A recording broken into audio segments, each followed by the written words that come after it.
Son 7:14. ¿Qué opina usted sobre el nuevo gabinete? Yo tengo mis reservas, ¿no? Por lo escuchado a Mecha Arauz. No sé si ha sido de fondo o forma su intención. Pero a mí Meche me cae muy bien, es muy guapa, muy simpática, tiene experiencia, todo lo que ustedes quieran. Pero si va a ser más de lo mismo, o sea, el gobierno de los lobbies y de los amigos de PPK, el gobierno de Chinchero, el gobierno de Odebrecht, el gobierno de la refinería de Talar, el gobierno de las líneas del metro, el gobierno de la emisión del bono, a mí no me va a gustar. Con respecto a los cambios ministeriales, era evidente que tenía que salir la ministra de Salud, era evidente que tenía que salir la ministra de Educación, ¿no? Zavala sale, pero se queda. Él ha declarado, me va a quedar cerca, ¿qué? ¿Hacer lobbies? ¿A qué se queda Zavala? Ese es el problema, que PPK está gobernando mal. Basombrío sigue, caso está bien la seguridad ciudadana, es todavía prioridad número 1, ¿ah?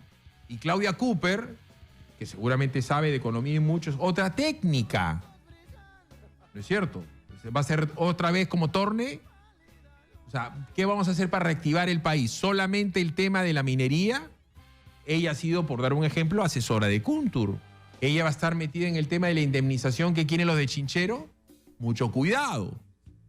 La ministra de Economía tiene que comunicar bien. Y en el Perú hay problemas económicos que tienen que ver con los resortes de la economía interna, de la clase media. ¿Qué va a hacer ella para recuperar la confianza, recuperar el consumo? El tema de las tarjetas de crédito y el costo altísimo de los créditos de la gente es algo que le tiene pavor. PPK y Keiko también. Ningún ministro de Economía toca el tema. Y hay otros ministros que se han quedado y que tendrían que haber salido, creo yo. ¿Era momento para cambiar a Basombrío? Creo que sí. Entonces hay que, ¿no? Está bien, hay que apoyar, pero lo bueno. Uno no tiene que apoyar a ciegas. ¿Qué opinas tú del nuevo gabinete de Mecha Arauz en el 467-4499? ¿Qué opina usted en el 251-9422? Usted me puede llamar de cualquier lugar del Perú. Una última encuesta en la que tampoco creo, dice que PPK es 22% de aprobación, 70 y tanto. Yo no creo que 1 de cada 5 peruanos en este momento apoya a PPK. Debe estar abajo de 20%. Abajo. Entonces, ¿esto va a hacer que suba? Por si acaso les voy diciendo que sí se está cocinando el indulto a Fujimori. Hubo una encuesta también en la que tampoco, reitero, esta no creo, que el 65% de la gente quiere que indulten a Fujimori. Yo creo que es más, pero el que lo indulten no va a hacer que mejore la economía ni la seguridad ciudadana, que mejore la educación y que mejore la salud. Por si acaso.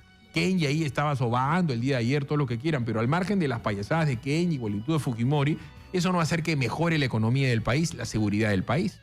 ¿Qué opina usted de la circunstancia en la que Mecha Arauz llega al gabinete? ¿Qué opina usted del gabinete de Mecha Arauz? 251-9422 y vaya opinando en el Facebook de Exitosa Noticias y en el @exitosap. Aló, buenos días. ¿No? ¿Con quién tengo el gusto? Buenos días, señor File Pater, Juan Barrio del Callao. ¿Qué tal? Lo escucho. ¿Para usted todo está mal? No, yo no he dicho que todo está mal. Yo he sido muy puntual. En último caso, yo quiero su opinión, no me comente la mía. ¿Cuál es su opinión? De largo tiempo, señor, en todos los ministerios, en mayormente salud, seguridad.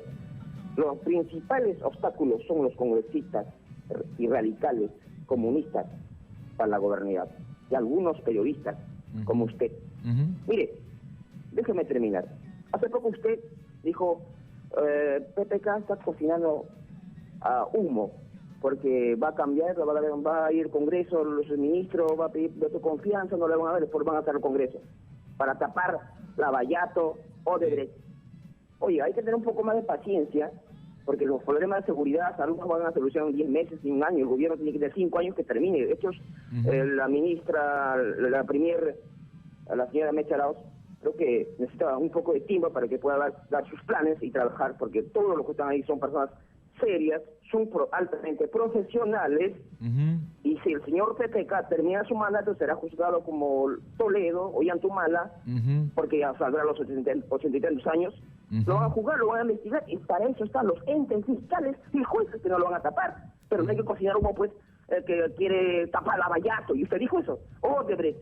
Correcto. Sí, pero a ver, señor, ya lo escuché. Yo sigo pensando que PPK está implicado en Lavallato, sigo pensando que está con la soga al cuello en Odebrecht, Ya lo están investigando ahorita.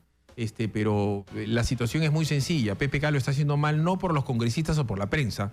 Ni los congresistas ni la prensa han empujado todos los lobbies que está haciendo este gobierno, por si acaso. No tiene nada que ver los congresistas ni con Chinchero, ni con Lavajato, ni con Odebrecht, ni con la refinería de Talara, ni con la emisión de los bonos, ni con Basombrío. Si usted cree que hay que esperar 5 años, yo creo que no. La gente no puede esperar 5 años para que mejore la seguridad ciudadana, pero esa es su opinión, yo tengo la mía. Por eso le preguntaba su opinión. 7:19, ¿qué opina del nuevo gabinete de Mecha Arauz? Aló, buenos días. Buenos días, Herbert, ¿cómo está? Buenos días, Philip, ¿qué tal? Te saluda desde Chincha el profesor Ayala Torres. ¿Qué tal, profesor? Cuénteme, ¿qué opina usted del gabinete? ¿Qué opina, por dar un ejemplo, de lo de Hillel Wexler? Mira, la persona que yo personalmente reconozco que sabe más en el Perú de educación es Hillel Wexler. Y me parece de que está bien, yo hubiera hecho lo mismo en el caso de PPK. A Mercedes Arauz la conozco de la Universidad del Pacífico, pues cuando yo era estudiante, ella la conocí en el Centro de Investigaciones de la Universidad del Pacífico, y sé su calidad moral, y le deseo todo lo mejor, Philip, para nuestro bien, para el bien del Perú. Correcto, muy amable, gracias. 7:20. Ese es el tema. ¿Qué va a hacer Hillel Wexler? Bueno, el tema de la ideología de género, por si acaso, y es un tema que está judicializado. Va a apelar, va a seguir peleándose, va a abrir un frente más. Por dar un ejemplo, la meritocracia le ha dicho que la va a seguir defendiendo. Y él ha criticado al gobierno anterior y a este gobierno cuando frenaron la reforma que había hecho desde el gobierno anterior, tras anterior, el señor Chang, y que había frenado tanto el señor Saavedra como la señora Salas. Entonces, Wexler va a favor de la evaluación, por si acaso. 7:20, pausa, regresamos. Continuamos con Philip Butters en Exitosa. ¿Qué tal? ¿Con quién tengo el gusto? Guillermo Sendón, Philip, ¿Cómo está Guillermo? Lo escuchamos.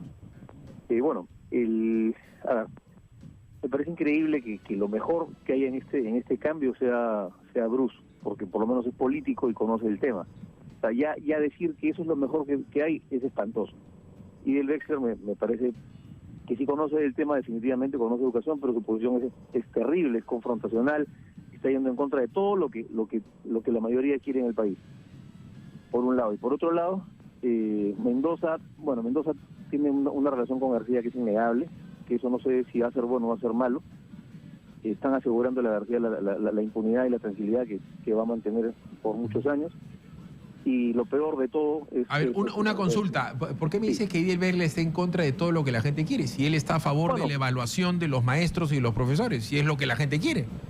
Bueno, eso sí, en esa parte sí, pero en el tema de la ideología de género me parece que no es la persona indicada, ¿no?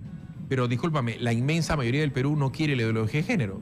Y del Wexler sí la quiere, señor. Ya. Él no ha sido claro al respecto. Yo lo he entrevistado varias veces y siempre ha evadido ese tema. Sí, bueno, claro, le va a ver porque sí la quiere. Ahora lo vamos a ver. Correcto, vamos a verlo en la cancha. Y Mendoza, a ver, Mendoza me dice que usted desconfía en Mendoza. Yo le soy sincero, yo creo que Mendoza está ahí para firmar el indulto. Es lo más probable, sí, es lo más probable. Es lo más probable. Y bueno, y la señora Mercedes Arauz no es... O sea, no es más que lo mismo de todos ellos, ¿no? Hay que ver si ella lo ha querido decir así o lo ha fraseado para no maltratar a Zavala, ese tipo de cosas. Y Claudia Cooper tiene que ser ministra de Economía para todos los peruanos, no para los bancos, no para los lobbies. Y Claudia Cooper es una persona muy poco dada a las declaraciones y tiene que hacer política económica.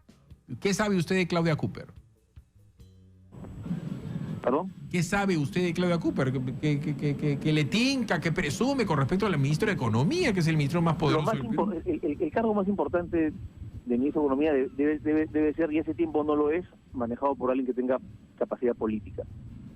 Porque realmente necesitamos alguien que tome decisiones. Los técnicos son muy buenos pensando, trabajando, organizando, pero no necesariamente funcionan tomando decisiones, ¿no? Muy amable, 725-251-9422. Quique, ¿quién va a venir a las 8 de la mañana para conversar de este tema? Entiendo gente de peso en cada una de sus bancadas. ¿Quién viene a las 8? Estará viniendo Daniel Salaverry de Fuerza Popular y Edmundo del Águila de Acción Popular a hablar sobre este tema específicamente. Nuevo gabinete. 7:25, a los buenos días. ¿Aló? ¿Con quién tengo el gusto? Con Mauro. Mauro, lo escuchamos. Mire, señora, acá lo más importante es la lucha contra la corrupción. No tiene nada que ver que el nuevo gabinete, que el Congreso. El Congreso debe hacer sus leyes y el Ejecutivo o el Gobierno debe ejecutar las políticas que él ha propuesto. Ahora, si quiere hacer algo bueno el Congreso, debe dar una ley de cadena perpetua al presidente que sea corrompido y que gane dinero irregularmente a partir de 10.000 soles.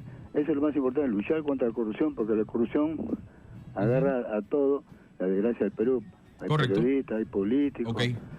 Muy amable, ese es el problema. Bueno, ya lo ha dicho el señor Maiman, que tenían arreglada toda la prensa, desde el medio más grande hasta el último pasquín. El problema de Toledo es un problema gravísimo para PPK. Y lo están llamando los han citado a él y a Zavala para la comisión Lavajato. Es gravísima la situación. 7:26, 251-9422. Aló, buenos días. Aló. Sí, buenos días. Aló.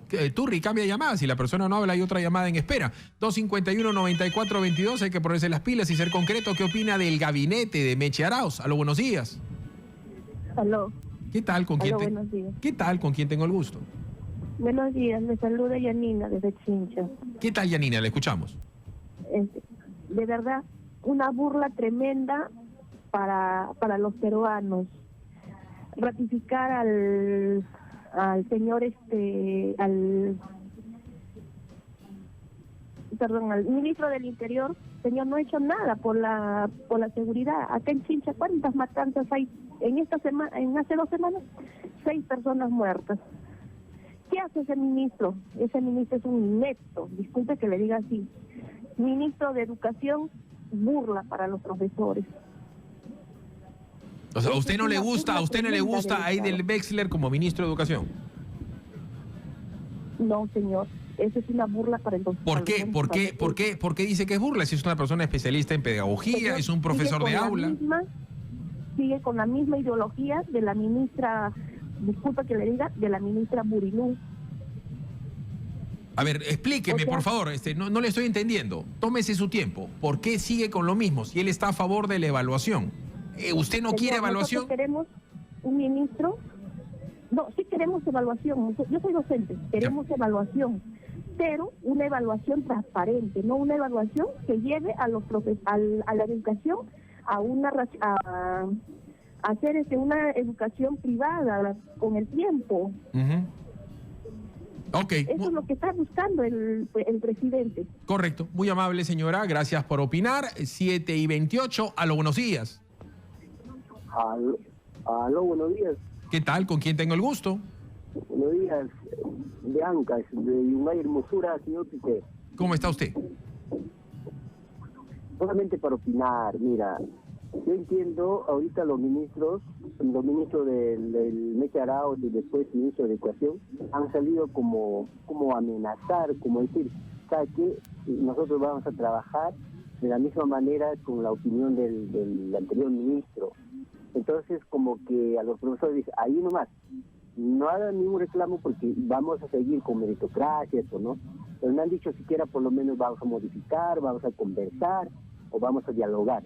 Ahora, en cuanto al ministro del Interior, señor Philip, verdaderamente, no sé, no tiene en cuenta, por ejemplo, esos policías que han muerto y hay muchas cosas, la delincuencia en todos los departamentos campea, señor Philip. Entonces, ahora pues pareciera que, no sé, no entiendo que verdaderamente está provocando a los profesores, provocando a la gente como si, ya bueno, aquí estamos y nosotros igual seguiremos.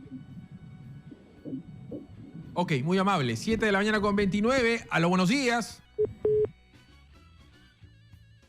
Aló. Aló, buenos días. Radio Exitosa, ¿no? ¿Qué tal, señor? ¿Cómo está usted? Mi estimado amigo, yo soy profesor, también quiero escuchar quiero participar estoy tratando de entrar llamada, pero por fin entró. Correcto, lo escucho. Pero estamos en directo, amigo. Sí, señor, estamos al aire, lo estamos escuchando, por favor. Mira, mi estimado, habla Edgar Quispe de Ventanilla, profesor de 28 años. Correcto. Yo lo admiro por su análisis, por su situación muy hermosa, a profundidad que usted habla claro. Yo le quiero decir, mi estimado amigo, yo como docente, habla usted punto clave en la evaluación. Honestamente, mire usted, yo estaba en el segundo nivel, en la ley antigua de la ley del profesorado, me bajaron, me degradaron al primer nivel. Pero mire, ahora, ante esa situación, mire, y pagando 1.200, había que esmerarse, aún así, me he preparado, nos han dado el examen de ascenso, he estudiado maestría por mi cuenta, entonces me he presentado al examen, he ascendido al tercer escala, al tercer nivel. Entonces la situación de la evaluación es permanente, nos evalúan. Yo le rogaría encarecidamente a usted, mi estimado Billy Butters, a la cual usted profundice un poquito lo que es las APP, la situación, lo que está pasando en Chile, lo que está pasando en otros países respecto a la educación pública.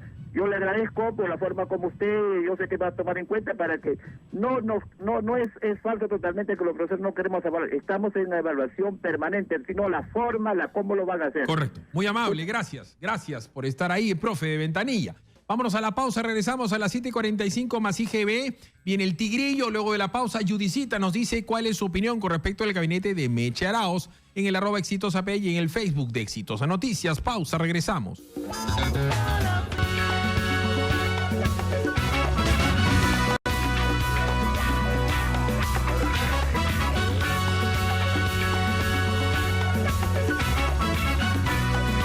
¿Qué opina usted de los nuevos ministros, de Claudia Cooper en Economía, del señor D'Alessio en el MINSA? ¿Cuáles son los cambios, Quique? Refréscale la mente a la gente, porque no necesariamente todo el mundo ha estado metido en el tema. Muchas veces la gente fin de semana, 5 de la tarde, 6 de la tarde, está en familia y no se dedica a estar viendo con detalle. Yo la verdad es que lo que creo que la gente quiere que gobiernen es para el populorum, ¿no? Más que el nombre o el apellido de la persona. En fin. Ya no es Marilu Martens la ministra de Educación, es el señor Wexler. La ministra de Salud ya no es la señora Patricia García. El ministro de Justicia ya no es Marisol Perestello, es el señor Mendoza. Ya no es Zavala el ministro de Economía, está Claudia Cooper. ¿En condición de qué se va a quedar Zavala? ¿De asesor presidencial? ¿De qué? ¿A qué se va a quedar a hacer? Todo este tema del nuevo gabinete lo estaba armando él. Entonces, ¿a qué se queda Zavala? Cuidado con el gobierno de los lobbies. Y hay un ministro más que se me está olvidando aquí, que se me está chispoteando. Han habido 5 cambios. A ver, los cambios fueron los siguientes. Mercedes Arauz reemplaza a Fernando Zavala como titular de la PCM, Correcto. 1. Claudia Cooper reemplaza a Fernando Zavala en el Ministerio de Economía. Carlos Blue reemplaza a Edme Trujillo Carlito Blue en el Ministerio de Vivienda. Fernando D'Alessio reemplaza a Patricia García en Salud. Enrique Mendoza reemplaza a Marisol Perestello en Justicia. Y del Wexler reemplaza a Marilu Martens en el Ministerio de Educación. Bueno, y Techito Bruce, que tenía pendiente una suspensión en el Congreso, que lo suspenda, pues no irá al Congreso y seguirá trabajando como ministro, no hay ningún problema. Algunos dicen que no debió aceptar por una cuestión pues ética, ¿no? Bueno, pero discúlpame. No tiene gente, PPK, claro, es evidente. Perdón. Y además Carlos Bruce conoce el cargo. Conoce el cargo y el tema ese de que no tiene gente tampoco. No me vengan, hermano, que PPK solamente tiene un grupito de 20 amigos para ser ministro. No, él se ha rodeado de un grupito de amigos. Bueno. Que es diferente. Perdón, el Perú tiene gente capaz para hacer buenos ministerios. Y eso es lo que tiene que hacer PPK, gobernar bien. En este caso, Bruce sabe del tema, que se dedique a vivienda y construcción. Pero si Bruce va a venir acá a hacer algún lobby, y lo va a hacer directamente, ¿no es cierto? Va a seguir con su tema de la ideología de género, que ya lo perdieron en el Poder Judicial, pero si él sigue con eso, o sigue queriendo repartir el Perú a sus patas chilenos, porque le han prometido 3 locales en el nuevo centro comercial de los chilenos, no le va a ir bien. No le va a ir bien. Él tiene que dedicarse a hacer política y vivienda y construcción, que eso es lo que sabe. No más lobby para cambiar la Constitución, señor Bruce. Clarísimo, más claro el agua. 7:35, una llamadita para que Judy después nos cuente qué dice usted en el Facebook de Exitosa Noticias. Aló, buenos días. Buenos días. ¿Qué tal? ¿Con quién tengo el gusto? Daniel Moreno, Philip, desde Huánuco. ¿Qué tal, Daniel? ¿Qué tal? Un gusto. Gracias, Huánuco, por estar ahí. Un gusto, Philip, después de tiempo que se trata de comunicar, pues es casi imposible hacerlo, pero bueno, hemos tenido suerte. Correcto. Philip, mira, creo que existe un rechazo casi total de la población con respecto a este nuevo gabinete. Pero acá hay algo muy, muy delicado, que tú lo has estado tratando, ya inclusive días anteriores con ese tema respecto al Culturhuasi.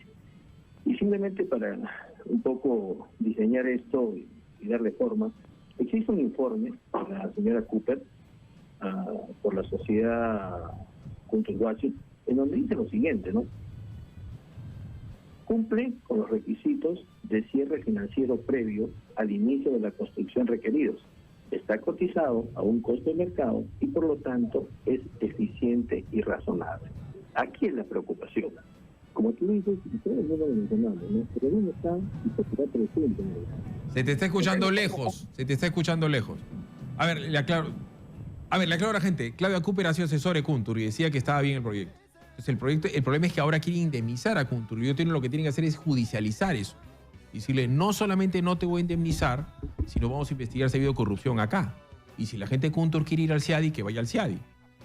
¿No es cierto? Así de sencillo. Kuntur era Piñera, claro, y se lo dije de un primer momento. No a los lobbies. Entonces, si vamos a tener a Zavala merodeando y a la señora ahí, la señora o señorita, perdón, Cooper, en negociados, mucho cuidado. Una cosa es que el Perú defienda su posición de Estado peruano frente a un inversionista que nos quiso sorprender con un pésimo proyecto, y otra cosa es que la ex asesora de esos señores sea la ministra de Economía, que va a ser parte de una negociación con su ex cliente. Eso sería negociado. Clarito. Clarito. Ella además entiendo, ha sido jefe de estudios económicos de un muy prestigioso banco. No, me como el nombre porque no estoy seguro si ha sido un banco. Cuidadí, ¿qué vamos a hacer? Las tarjetas de crédito, nadie dice nada y la gente está empitonada con eso. Y eso no es agenda para nadie en el gobierno, salvo Vitocho, que lo he escuchado decir, el APRA muy tangencialmente, se mueren de miedo a hablar con eso. Pues la clase media, que es el motor de la economía, 28% de la economía la mueve la clase media, está esperando que el gobierno haga algo por ellos. 7:38, Judicita, ¿qué dice la gente en el @exitosap y en el Facebook de Exitosas Noticias? Vuela, que son 7:38. ¿Cómo estás, Philip? Estamos con el hashtag Nuevo Gabinete. ¿Qué opinas del nuevo gabinete Arauz? Vamos a ver lo que dice, por ejemplo, Oscar dice, creo que se fueron los que debían irse. Me hubiera gustado un cambio en cultura, además. Por otro lado, Sari nos dice, Arauz es el rostro político que se esperaba. Sombrío no debió ratificarse. De Alessio no se le conoce en el MINSA y que no sea médico preocupa, menciona Sari. Por otro lado, a ver, ¿qué opina Edson Medina? Dice, más de lo mismo, me hubiese encantado tener a Antero en el gabinete. Mecha en campaña era una, hoy no es ni el 1% de cuando buscaba votos, señala. Por otro lado, Julio nos dice, Antero que apoyó a Keiko a segunda vuelta, se pregunta. Por otro lado, ¿qué opina Silvia Valencia? Dice, no es momento para desconfiar o especular. Sensato y saludable para todos es esperar un buen desempeño del nuevo gabinete. Démosle tiempo, señala nuestra querida seguidora Silvia Valencia. Además, ¿qué nos dice Nick? No pasa nada, dice, más de lo mismo. Por otro lado, María dice, debieron cambiar al ministro Basombrío, a Molinelli, que firmó la adenda de Chinchero, del Solar, que durará solo hasta que le den el indulto a Alberto Fujimori, ¿no? Se pregunta. No, él ha estado coqueteando con que, a ver, PPK le ha prometido a él que va a ser el candidato presidencial de la Caviarada en el 2021. Eso se lo ha prometido PPK a Salvador Solar. Y tiene el apoyo, evidentemente, de los artistas y de la prensa porque el gobierno casi ha alquilado medios de comunicación. Entonces, una de las cosas que le voy a preguntar a Meche Zavala, ¿va a seguir esa política del despifarro publicitario? ¿Basta bien que el señor que es productor de cine le ponga una partida de 28 millones de soles para subsidiar cine de sus patas? ¿Está bien eso? Entonces vamos a ver qué pasa con Salvador Solar si a Fujimori lo indultan. Hasta donde yo sé, se va a hacer el loco con tal de quedarse ahí. Hasta donde yo sé.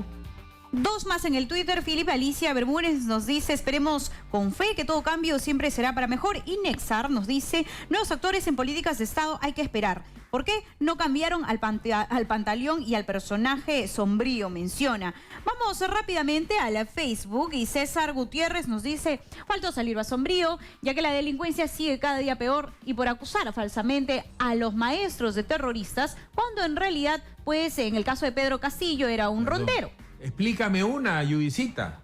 ¿Cómo es posible, después de que 4 huelgas que han azotado al Perú, que son enfermeras, médicos, obstetras y profesores, siga ahí el amigo de PPK, Alfonso Grados Carraro, que es hombre de Bacus y de Interbank? O sea, es el gobierno de los amigos. En cualquier lugar del mundo, por decoro, o sea, Alfonso Grados Bertolini, que en paz descanse y desde el cielo está viendo a su hijo, hubiera renunciado. Y que además la huelga... 4 huelgas y él no dijo esta boca es mía. Efectivamente, y que además la huelga de los docentes hubo también un trasfondo de reconocimiento de sindicatos, ¿no?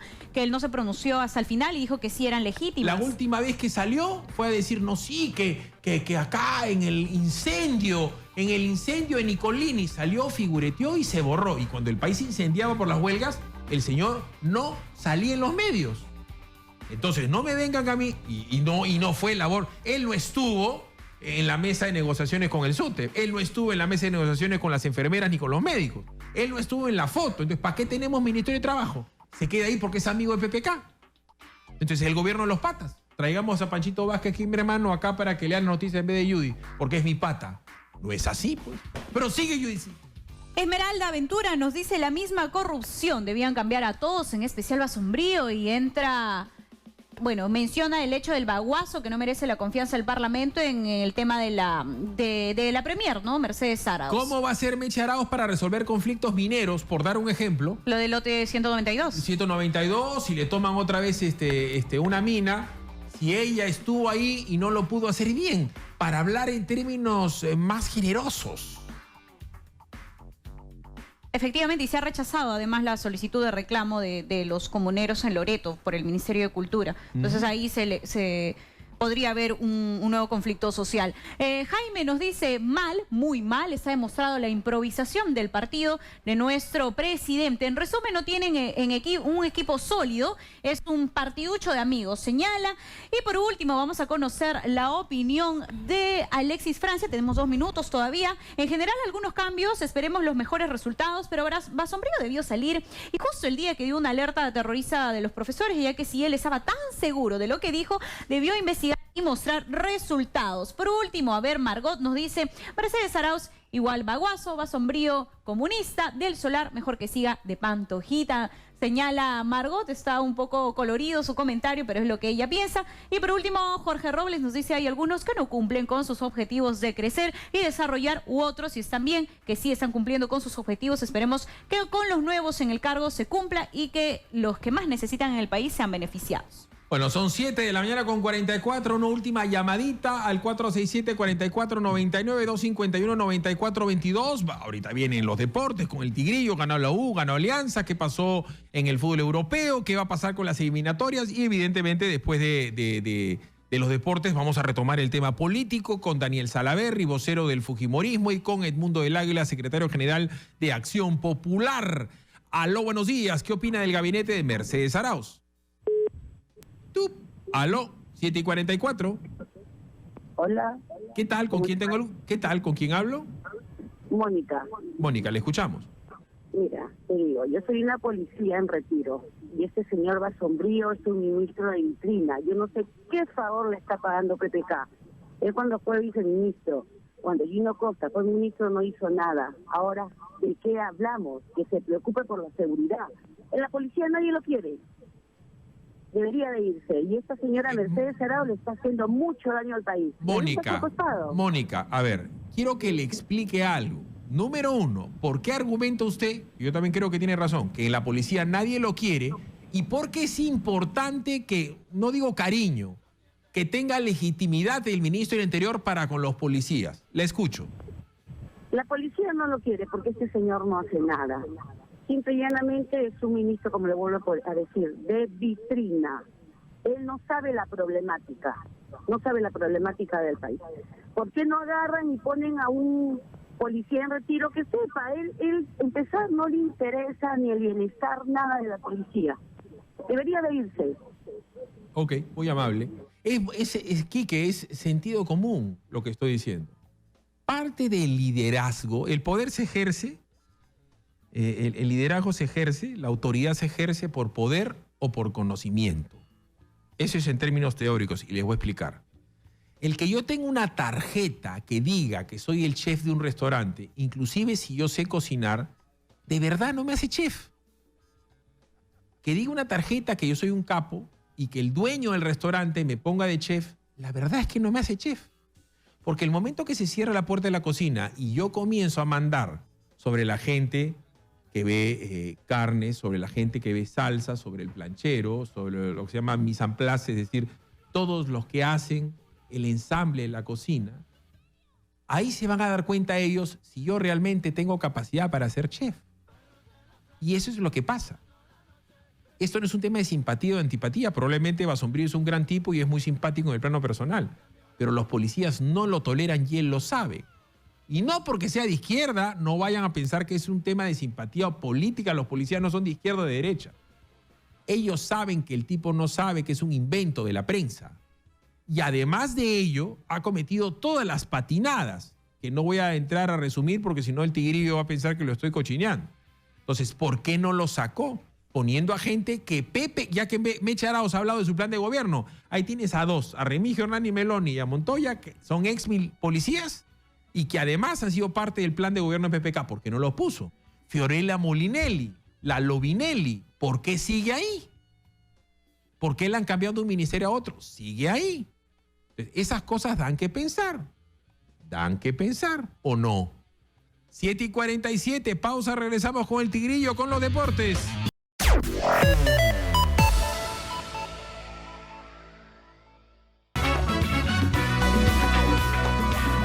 el transcurso de los próximos 30 días, como manda la Constitución, la señora Mecha Arauz se tiene que presentar al Congreso de la República para pedir un voto de confianza. A priori, como que se lo han adelantado. Sí, claro, pues son gestos. Ella ha dicho, y acá esto es lo que me preocupa, que se habrán cambiado las caras y los estilos, pero el gobierno va a seguir con sus mismas políticas. Y eso es algo errado, porque el gobierno lo está haciendo mal, no por culpa ni de la prensa ni del Congreso, sino por culpa de ellos mismos. Esa es mi opinión. Quiero saber qué opina el secretario general de Acción Popular, Edmundo del Águila, y el vocero del Fujimorismo, Daniel Salaverry. ¿Cómo están? Buenos días. Buenos días, Felipe. ¿Qué tal? A ver, en antigüedades clase creo que Salaverry es mayor que tú. ¿O tú? ¿Tú qué edad tienes, Daniel? 45. ¿Tú, Edmundo? Igual. Está bien. Yankenpo. Bueno, a ver, Edmundo, cuéntame. El partido más antiguo. Cuéntame, ¿cómo lo ves? Primero, Philip, era necesario un cambio así. Yo creo que el presidente durante toda esta primera etapa de su gobierno falló en ciertas características y virtudes que él debía tener un complemento y que el primer ministro no se las daba, precisamente Fernando Zavala. Fernando Zavala, si vemos desde un punto objetivo, es casi la misma hechura que PPK, una persona técnica, ¿no?, que incursiona política más que por una voluntad, por un llamado, ¿no? Y no generaba ese mecanismo de comunicación tan importante hoy en día que es necesario, que es con el Congreso. Hay una fuerza mayoritaria en el Congreso que es distinta a la fuerza que gobierna. En tal sentido, había que tener contacto y comunicación directa para poder avanzar sobre temas puntuales. Y todo eso en el camino se fue perdiendo. Se fue perdiendo, aparecieron escándalos que indudablemente no ayudaron a nada, como el tema del aeropuerto de Chinchero, y todo eso pues deterioró la imagen del primer ministro. Hace bien en convocar primero a una persona que ha estado en el Congreso, porque ya en este primer año del Congreso Mercedes Arauz ha generado vínculos. Hace bien en convocar a una persona que ha tenido un pasado, digamos, multipartidario, lo cual, contrariamente a lo que pensaba antes, hoy en día sí es bueno, porque va a también poder tender puentes. Particularmente desde la bancada de Acción Popular, y eso se lo dijimos al presidente cuando nos reunimos, nos hubiese gustado que hubiesen más cambios, toda vez que el primer ministro va al Congreso a pedir la cuestión de confianza acompañado de todos los ministros. Y al rechazarle la cuestión de confianza, indudablemente que esos ministros también pierden la confianza. Eso es un cálculo lo que dijo Daniel Salaverry en su momento. Vamos a empezar, Daniel. Yo voy a tratar de traducir tu mensaje, ¿no? Ok, que no se quede la mayoría, pues, que se queden los que lo están haciendo bien. Eso es lo que yo entendí que quería decir Salaverry, y ahora resulta que se han quedado la mayoría y han cambiado algunos. ¿Cómo la ves ahora al día siguiente, Daniel? Bueno, importante que el presidente haya por fin escuchado el clamor del pueblo peruano, de la calle, no solamente de la oposición, es el 75% de los peruanos que le pedían cambios en este gabinete, se lo pedían inclusive desde antes de 28 de julio, esto ha tomado un poco más de tiempo, pero lo importante es que se ha tomado la decisión. Ahora, es cierto lo que tú dices, ¿no? El argumento del Ejecutivo era: no podemos sacar a la ministra de Educación porque se nos caen las políticas educativas, públicas, como si las políticas dependieran de una persona. ¿Qué pasa el día que renuncie un ministro? Como leí una entrevista a Enrique Bernales. ¿Qué pasaría si fallece un ministro? Y además, Michano se acaba de decir, ellos mismos se contradicen, porque ahora dice, ojo, habrán cambiado las caras, pero las políticas van a ser las mismas, cambia el estilo. Total. Así es, ¿no? Entonces nos quedaríamos sin políticas públicas. Entonces, ahora pues queda claro que no corrían riesgo las políticas públicas, sino que era importante que se renueve, se oxigene, porque habían ministros que tenían un fuerte desgaste, que no habían estado a la altura de las circunstancias, como Martens y otros más. Y esperemos que ahora con este nuevo liderazgo de Mercedes Arauz, que su primer reto va a tener que ser consolidar un equipo dentro del gabinete, cosa que no logró hacer Zavala, porque todos hemos sido testigos que se sacaban los ojos en ese gabinete, y a través de este equipo... El día viernes han habido lágrimas. No te lo voy a decir públicamente, te lo voy a contar en la pausa. Lágrimas en Palacio. Para que veas lo que se sacan los ojos. Lágrimas. No lo dudo. Y esperemos que este nuevo gabinete pueda realmente recobrar la confianza del pueblo peruano, que ha perdido las esperanzas en este gobierno, y sobre todo pueda construir una relación distinta con el Congreso y con la oposición, que le permita llegar a acuerdos puntuales, concretos, por lo menos para que puedan plantear su plan de acción, que me imagino que lo expondrán en los próximos días en el Congreso. Vámonos a la pausa, regresamos. ¿Qué va a hacer Acción Popular si la señora Cooper, señorita Cooper, termina siendo la ministra de Chinchero? ¿Qué va a hacer Acción Popular con Fiorella rebautizada Lovinelli por Vitocho? El indulto ya está listo. Kenji se va a arrogar, se va a autoproclamar como el que negoció el indulto. Vamos a conversar luego de la pausa y yo le voy a contar a Daniel quién lloró el día viernes. Muy bacán. Y ahora resulta que se va a negociar una indemnización para Chinchero y ella es la ministra. ¿Qué va a hacer Acción Popular? ¿Qué va a hacer Acción Popular con Fiorella Lovinelli? Bueno, nosotros fuimos los artífices, los pioneros, iniciadores de todo el tema del aeropuerto de Chinchero. Toda vez que para nosotros pues, es un aeropuerto bastante emblemático, porque se empezó la concepción del mismo durante el primer gobierno, durante el segundo gobierno del presidente Belaúnde. Es por eso que le pusimos, pues, encabezados por Armando Villanueva, que es nuestro representante en el Cusco, Víctor Andrés García Belaúnde, todas las ganas y la puntería en el buen sentido del aeropuerto. Lamentablemente en el camino, este aeropuerto ha ido dejando muchas víctimas. Ha dejado 2 ministros de por medio, ¿no? Lo cual no es nada saludable para este primer gabinete.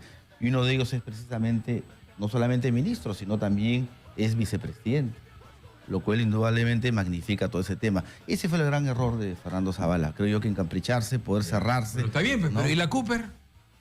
Bueno, ella indudablemente que es parte de todo este tema, pero eso tendrá que responder el presidente. Ella ha asumido hoy en día una responsabilidad.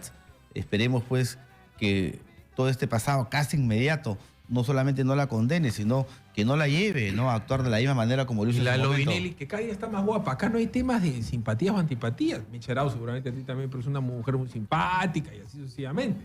Pero y Lovinelli sigue ahí. Nosotros lo dijimos al presidente y a los colegas congresistas de Peruanos por el Cambio, que políticamente había sido un error nombrar a Molinelli como ministros. Pensamos que ese error iba a ser rectificado en esa segunda oportunidad que tenían. Lamentablemente no es así, pero mira, Philip, finalmente es el gobierno de Peruanos por el Cambio, es el gobierno que encabeza el presidente Kuczynski, y ellos tendrán que asumir los pasivos y activos. Nosotros como oposición tenemos la obligación de siempre ser responsables y comunicar de la mejor manera aquellas observaciones que nos parecen.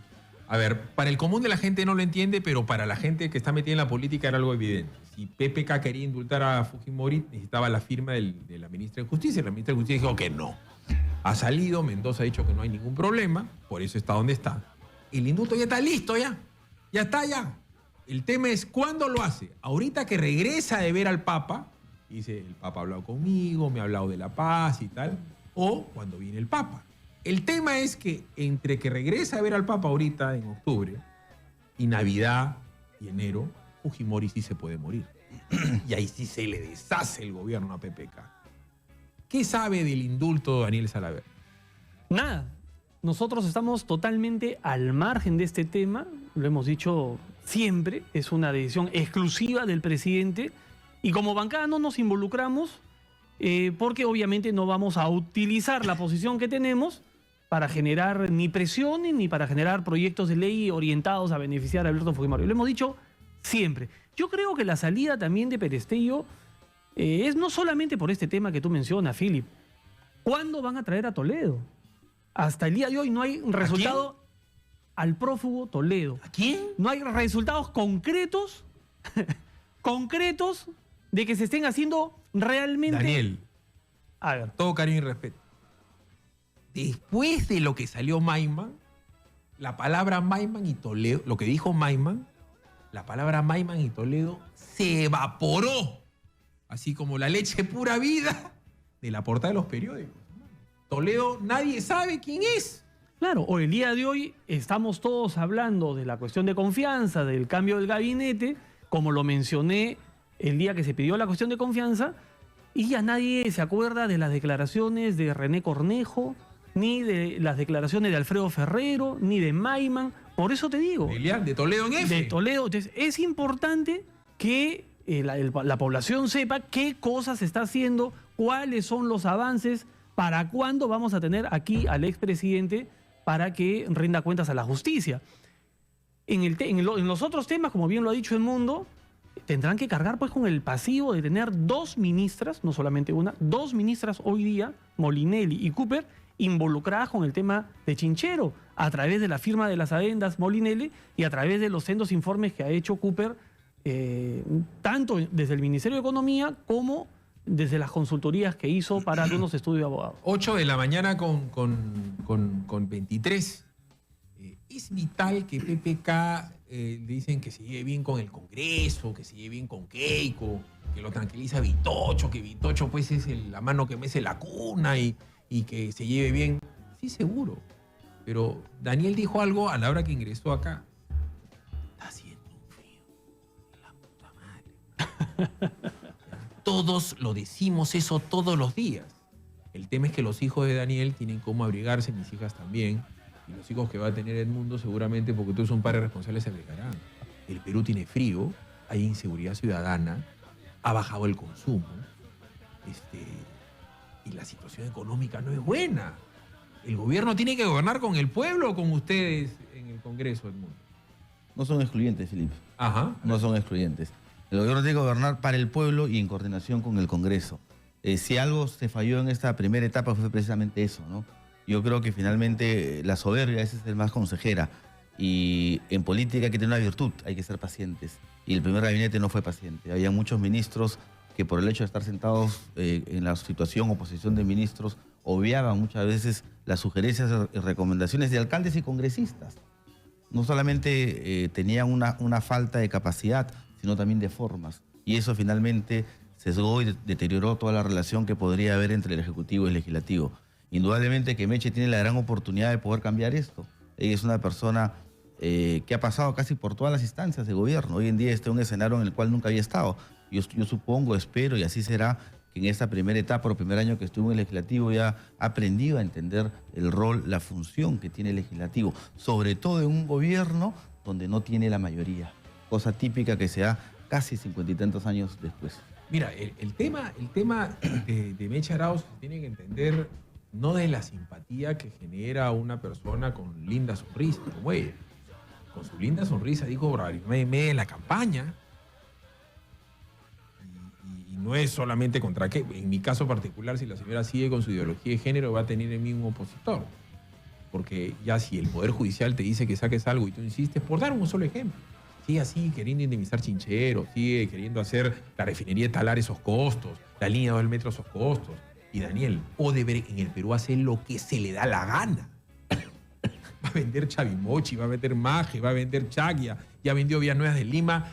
Se han robado el Perú con Toledo y otros más y no pasa nada. Entonces Meche Arauz tiene que entender que el voto de confianza que ustedes le puedan dar los fujimoristas, que son popular, no necesariamente quiere decir que el pueblo confíe en ellos. Política no puede ser así nomás.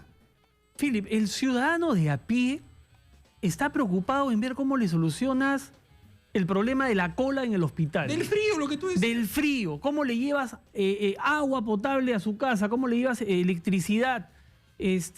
¿Cómo haces que hayan medicinas en las postas médicas para que sus niños no se mueran con una neumonía?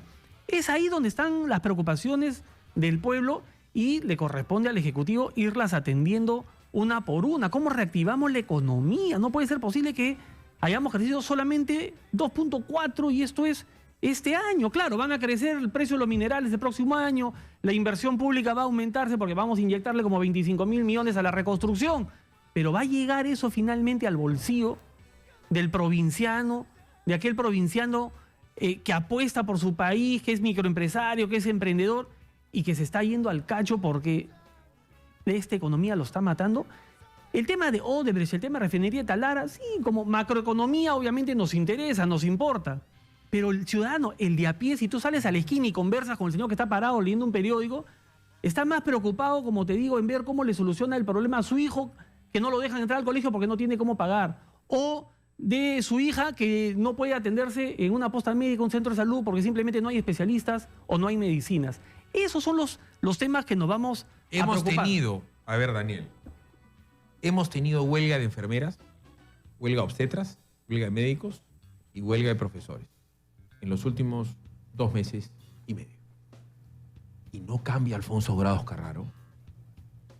¿Se acuerdan de Alfonso Grados Bertolini cuando hasta en risas y salsa hablaba de la concertación? ¿Dónde estuvo la concertación del hijo del gran concertador Alfonso Grados? En el Ministerio de Trabajo, Daniel. Él ha tenido que salir por decoro, renunciar. No estuvo, no es que lo hizo mal, no lo hizo bien, no estuvo en las 4 huelgas. Yo coincido contigo en el sentido que los cambios debieron hacerse también en otras carteras. Sin embargo, se han cambiado 6 ministros. Es un gesto importante de que el presidente está entendiendo que las cosas no van bien y que tiene que haber un cambio de timón. Esperemos que este cambio de timón se logre ahora con el liderazgo de Mecha Arauz en el Primerato y con estos ministros que han ingresado, algunos con alguna experiencia política como Carlos Brus. ¿A Brus lo van a suspender igual? No sé, eso ya es una decisión del Pleno del Congreso. No he conversado aún con la bancada. Ya está el informe de la Comisión de Ética que pide 60 días de sanción. ¿Podría ser suspendido y seguir trabajar? Así es, así es. Pero lo importante aquí, como te digo, no es jalarle la alfombra. Lo importante aquí es ver, no qué nos separa, sino cuáles son los puntos en los que coincidimos para poder avanzar, Philip. A ver, me gustaría saber cuáles son los puntos, y la dejo picando para luego de la pausa. El principal problema del Perú sigue siendo la seguridad de la gente. Y acá Oso Blanco me dice, patada al hígado para Philip Butters a pesar de la tremenda campaña contra Basombrío. Bueno, yo no trabajo para el gobierno, yo trabajo para la gente. Y yo en mi caso particular sí tengo seguridad en mi casa porque la puedo pagar, porque no sé lo que va a pasar con mi señora, con mis hijas fuera de ella. La seguridad ciudadana en este gobierno es un fracaso y la gran campaña la tiene Basombrío. Hay campaña a favor de Basombrío. No era momento para cambiar a Basombrío, no por un fujimorista, no estoy diciendo ni alguien de Acción Popular, para alguien ligado a la policía que lo detesta y que sea parte del plan de gobierno de PPK, no de Acción Popular o del fujimorismo. ¿Qué hacemos con Basombrío luego de la pausa? Nos los comenta Edmundo del Águila y Daniel Salaverry. Están en Exitosa, la radio del Perú. Continuamos con Philip Butters en Exitosa. Edmundo, les pregunto por los ministros que se han quedado. Yo creo, al menos es mi opinión, tendrían que haber refrescado. Eso de refrescado y destrabar ya me parece medio guachafa. Es como cuando no habla de compromiso en la selección peruana de fútbol. ¿Tú crees que ganen, hermano? Basombrío, ¿está bien que se haya quedado?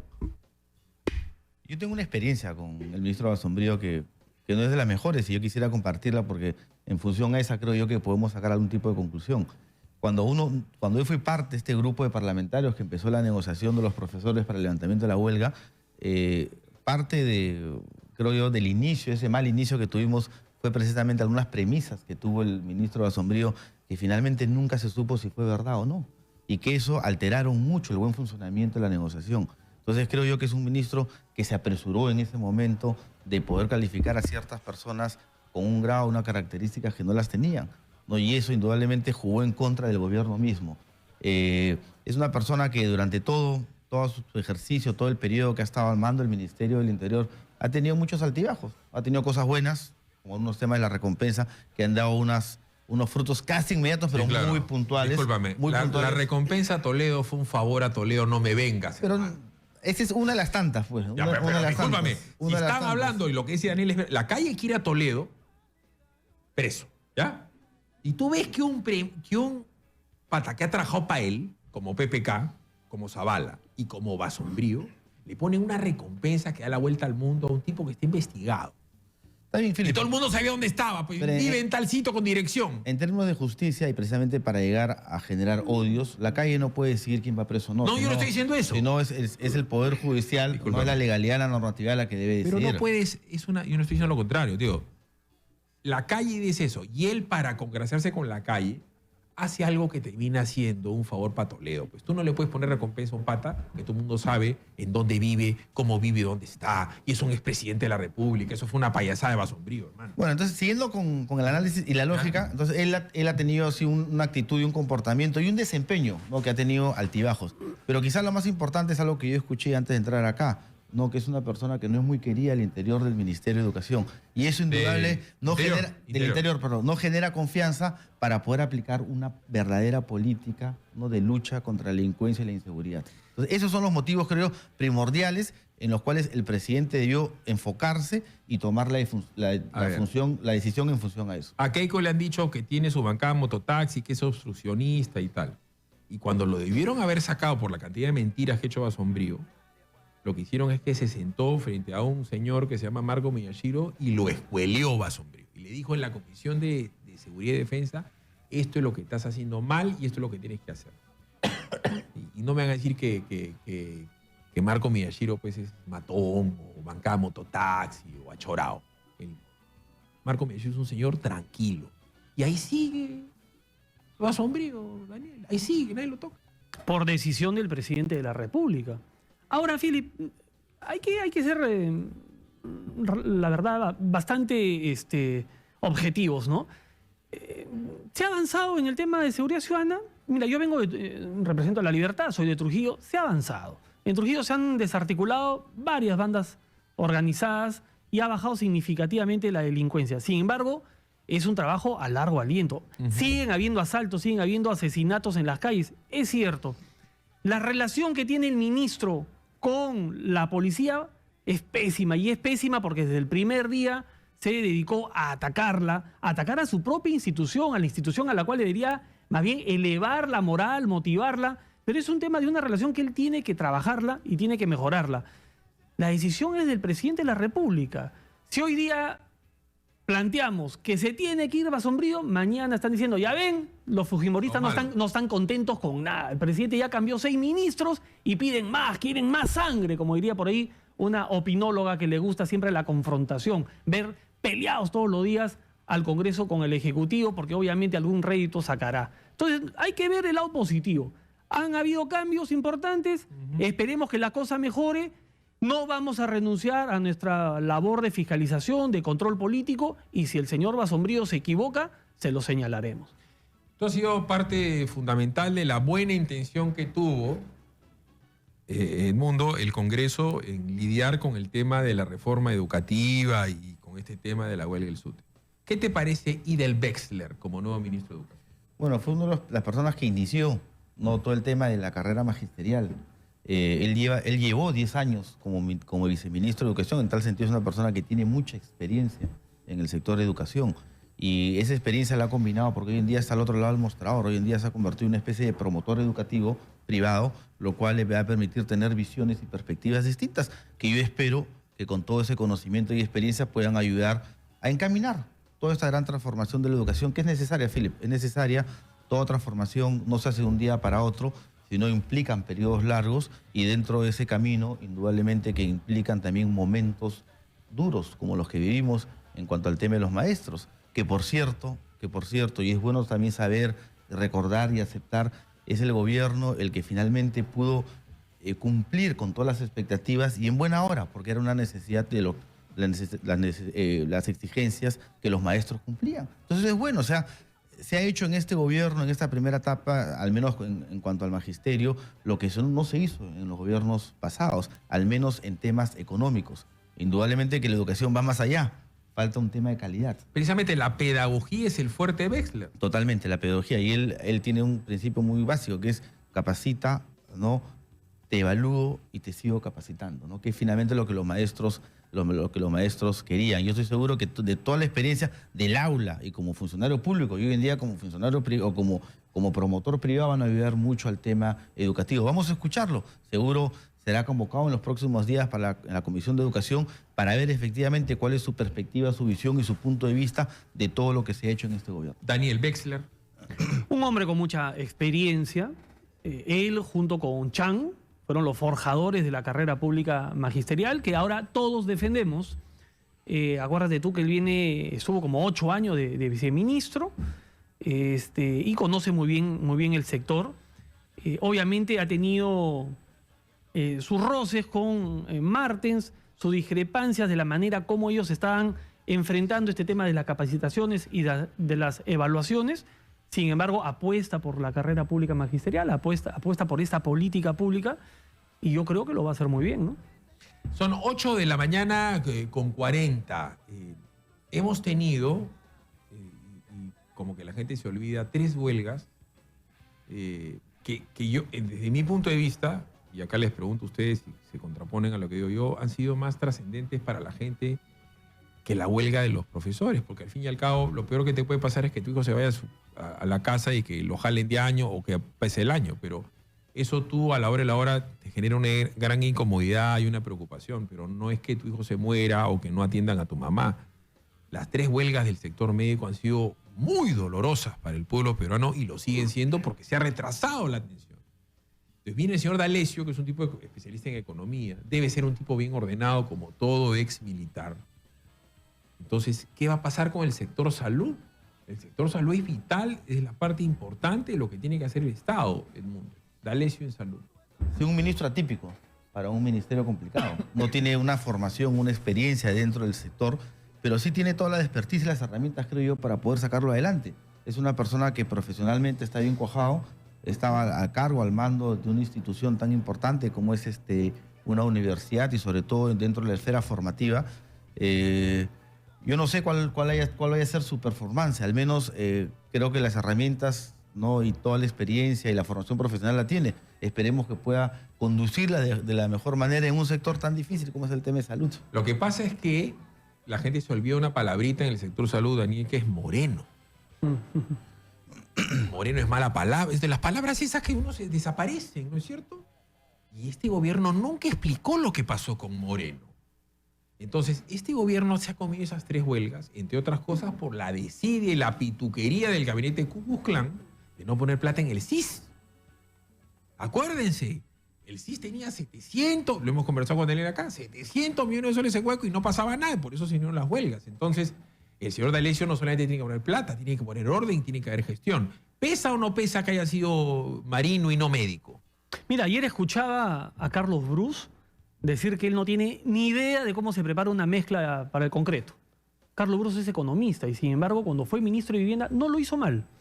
El señor D'Alessio es médico, un médico con una... Almirante. Almirante, pero sí, una serie de títulos también relacionados con el tema de salud. Así es que el mayor reto, Philip, en eso sí yo coincido contigo que va a tener D'Alessio, es enfrentar la corrupción que está enquistada en el sector de salud desde muchísimo tiempo atrás. Limpiar de morenos el ministerio. Ese es su mayor reto. Y luego, obviamente, organizar el ministerio para que, por ejemplo, fortalecer los centros de atención primario para evitar que todo el mundo vaya finalmente a los hospitales y saturan los hospitales. Tenemos que fortalecer los centros de salud primarios, la posta médica, los centros de salud, fortalecerlos, ponerle plazas para especialistas, medicinas, para que vayan ahí las atenciones primarias. Si los hospitales están saturados es justamente porque no tienen ese primer filtro. Y uno, con un dolor de estómago, termina en la emergencia del hospital, ¿no? Correcto. A ver, el señor arquitecto Fernando Belón de Terry se peleó con los ecuatorianos por algo que parecía algo muy chiquito, ¿no? Que era Tiwinsa. El señor Fujimori se peleó con los ecuatorianos para algo... Paquilla, perdón, que era algo muy poquito, que era Tiwinsa, ¿no? Entonces, claro, desde el punto de vista geográfico son espacios muy chiquititos, pues son más chicos que San Borja. Pero nosotros hemos tenido sendos conflictos graves durante el gobierno de Belaúnde, en el falso Paquilla, y durante el gobierno de Fujimori. Entonces, el nuevo ministro de Vivienda, el señor Bruce, va a estar ahí para hacer lobby por su tema LGTB, para hacer lobby para vender Tacna o Tumbes a los ecuatorianos. ¿Ustedes se imaginan que según la visión de Bruce, mira lo que te estoy diciendo, según la visión de Bruce habría que cambiar la constitución para que un ecuatoriano pueda comprar Tiwinsa? Para que un ecuatoriano pueda comprar, ¿no es cierto?, lo que quiera en la frontera con Tumbes. Igual un chileno. Evo Morales, según la visión de este señor, podría comprar con plata del Estado, porque se asocia a una empresa, y podría comprar Puno, porque quiere cambiar la constitución para vender a 50 kilómetros de la frontera. ¿Qué va a pasar con Techito? Se dedica a hacer esa política y no a hacer política de vivienda y construcción. Bueno, yo espero que... Yo lo conozco a Carlos del Congreso y yo estoy seguro que él ha entendido que ya pasó tercera. Ya no es el congresista en el cual únicamente se dedicará a legislar y opinar sobre temas diversos, sino hoy en día él va a tener que abocarse y enfocarse básicamente a su sector. Y ya lo dijo Daniel, fue un ministro bastante exitoso durante el gobierno del presidente Toledo, en el cual casi permaneció los 5 años. Así que, al menos por experiencia, yo podría estar tranquilo y decir, Philip, creo que no va a ser así, porque durante el tiempo que fue ministro se dedicó única y exclusivamente a promocionar los temas de vivienda. Techito en vivienda.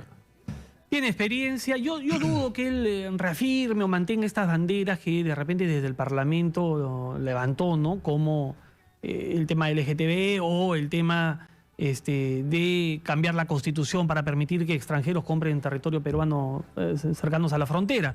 Yo creo que él se debe enfocar a impulsar los programas de vivienda social.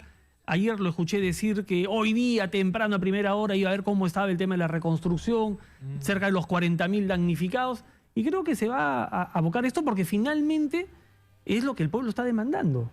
Es lo que el pueblo está demandando. Y lo que tienen que atender rápidamente es el norte. El norte sigue abandonado. Luego de la pausa quiero tratar 2 temas con ustedes, ¿no? O sea, Belaúnde fue el presidente constructor. Entonces, hay 177 puentes que se han caído. Lo de la reconstrucción no es así nomás. Es todo un tema grande que tiene que hacer gente que conoce. No hay expedientes, ¿ah? Las empresas consorciadas con Odebrecht van a poder entrar a tallar. Pregunta que le voy a hacer a ambos 2. Y el otro tema. PPK llegó al gobierno con 88 conflictos sociales, ahora tiene 200. Miss Bagua, léase, Meche Arauz, va a tener la pericia para lidiar con conflictos sociales. Va a tener que tenerla. Vamos a ver, eso es tu buena voluntad, pero has de saber, Edmundito, tú que eres tan bueno, el infierno está plagado de buenas intenciones. Pausa, regresamos. Chibolo estaba con su papá Edmundo del Águila, su papá se molestaba cuando tú te reías de risas y salsa y el arquitecto Belaúnde decía, pasemos al mapa, ¿no es cierto? Así es. Porque todo el día Belaúnde estaba con el mapa y la construcción. Bueno, la reconstrucción, hermano, ¿en qué estamos? ¿Cuándo comienza? ¿Cómo las bases de Acción Popular del Norte exigen, piden, te llaman? O sea, ¿qué sabes tú de la reconstrucción en términos de ejecución de obra? El 30 del mes pasado debió terminar o debió concluir el informe, o mejor dicho, todo el plan de trabajo. La persona encargada es el señor de la Flor acerca de la reconstrucción. Aún no ha ido a la Comisión de Reconstrucción a explicar. Lo cierto es que por más trabajos o ejecuciones que se hayan hecho, la gente no lo percibe, Felipe. Yo estaba en el norte y lamentablemente la dimensión del desastre es tan grande que yo creo que el trabajo y la reacción debería ser en la misma medida. Y no está yendo en la misma medida. Si uno quiere cambiar la percepción de la gente, quiere que la gente perciba que la reconstrucción está en marcha, creo yo que falta mucho. A ver, otra de las palabritas que yo sacaría, pues, así como en el fútbol, repito, sacaría la palabra compromiso y saltabilidad, yo sacaría el destrave o la percepción. Daniel, tú eres del norte. Cotócari, ¿qué percepción? La gente está con frío, la gente no tiene agua, la gente no tiene luz, la gente no tiene casa. O sea, ¿cómo está viviendo el norte al margen de la percepción que nosotros tenemos los limeños? La gente allá tiene la percepción. ¿Cómo está la cosa atrás? Estamos en una situación terrible, Philip. Si bien es cierto, el plan se presentó días antes del 30 de agosto, los primeros trabajos que se están iniciando en Piura, por ejemplo, son temas de prevención, básicamente, de colmatación de algunos ríos, pero no para las obras de infraestructura, los puentes, las carreteras, algunos hospitales, colegios que se cayeron y se perdieron. Aún no tenemos no existen expedientes técnicos. Entonces, ¿tú cómo vas a licitar una obra que no tiene expedientes técnicos? Recién se están empezando a elaborar estos expedientes y probablemente pues se tome 2, 3, 4 meses. Yo calculo que a mediados del 2018 se podrá recién empezar a ver las primeras obras de infraestructura. Las casas que se han entregado, estas casitas temporales, algunos dicen de madera, el presidente dice de cartón, digamos, no terminan de atender en su totalidad a los damnificados que siguen viviendo en carpas. En San Pedro de Yoc, en La Libertad, el pueblo cacique de Yoc, que fue arrasado por las inundaciones, no ha sido considerado en el plan de reconstrucción. El centro poblado California de la provincia de Virú, que fue inundado por el río Virú cuando se cayó el puente, que se cayeron 200 viviendas, donde estuvo presente Vizcarra cuando era ministro, yo lo acompañé, estuvo presente Keiko, yo lo acompañé. No ha sido contemplado en el plan de reconstrucción. Entonces, yo no sé cómo se ha hecho ustedes pedían este plan. los fujimoristas que habían 500 obras o 500 lugares prioritarios para meterle un shock de reinversión. Presumo que esos 500 que ustedes aludían cuando estaban en la campaña deben haber subido ahora con la reconstrucción, deben haber, que no sé, pues 600. Bueno, se tiene un plan de obras, pero es elaborado realmente desde el escritorio, porque como te digo, poblaciones enteras que han sido afectadas, arrasadas, diría yo, como cacique de Yoc, en San Pedro de Yoc, por las inundaciones, no han sido consideradas en el plan. ¿Quién lo ha asesorado a Pablo de la Flor? ¿Quién les ha llevado los proyectos? Ahora están transfiriendo cerca de 2.000 millones de soles al gobierno regional de La Libertad y anda a ver su porcentaje de gasto en presupuesto de inversión. No llega pero ni al 25%. No tienen la capacidad de ejecutar y de gastar sus propios presupuestos, que son muchísimo menores, y van a poder administrar y ejecutar eficientemente 2.000 millones de soles. A ver, son 8 de la mañana con 53. Uno de los problemas que tenemos en el Perú es que no se le ha terminado de dar el impulso en el gobierno de Ollantumala a la minería, que es el pan del Perú, pues. O sea, hasta en las canciones ricas montañas, hermosas tierras, cumbres nevadas. Está bien, pues las ricas montañas son las que tienen pues el oro, el petróleo y tal.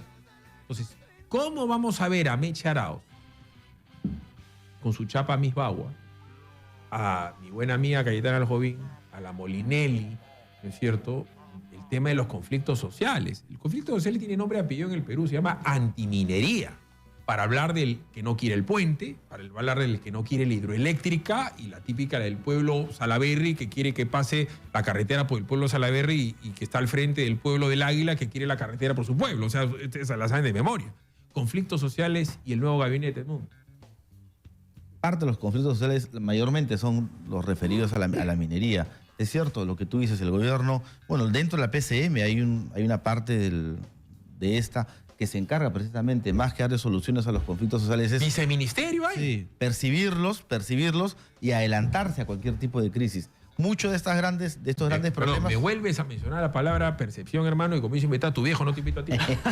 Deja la percepción, hermano. La gente quiere... Tú percibes el agua, te la tomas. Mientras no sea cuantificado, finalmente es una percepción. Permítame que te lo digo como economista. ¿No?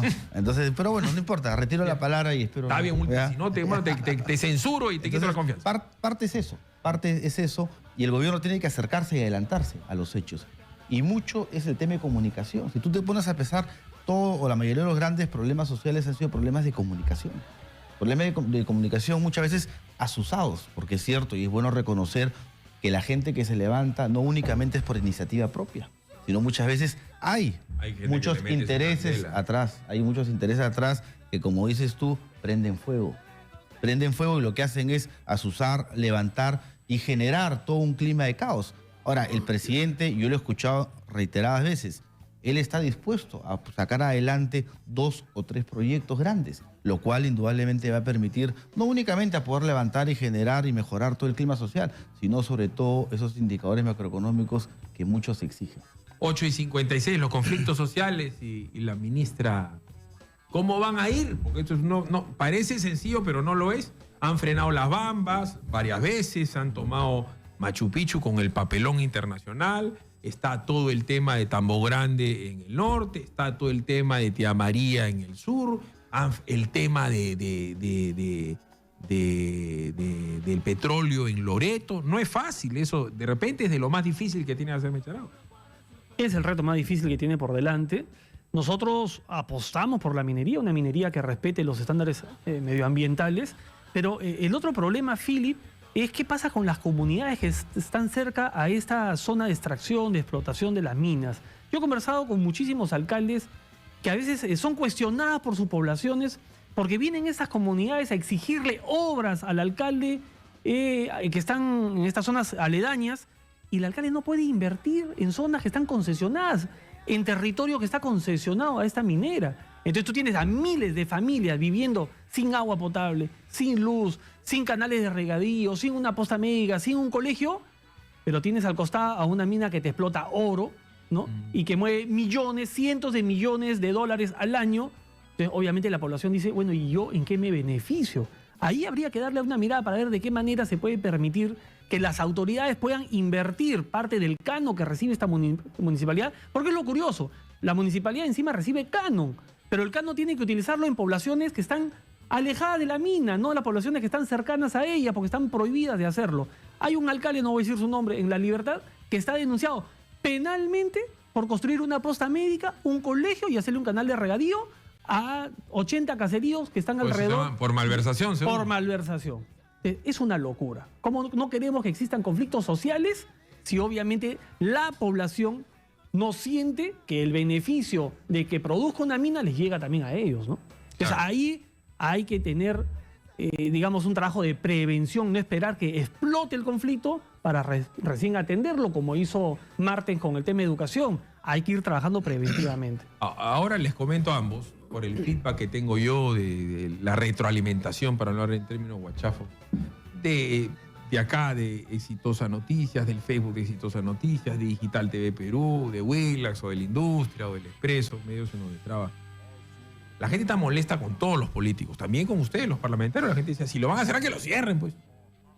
A que lo cierren, ¿a qué importa? Claro, porque ustedes nunca pues son populares, porque la gente los percibe como que ganan mucho y trabajan poco. El común de la gente no entiende que los congresistas no ganan tanto como creen. Y trabajamos un montón.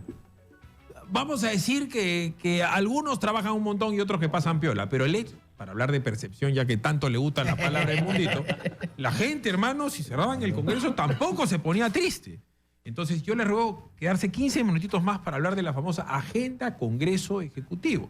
Ya que Meche también es congresista, ya que Techito también es congresista. O la Echea. Choquehuanca.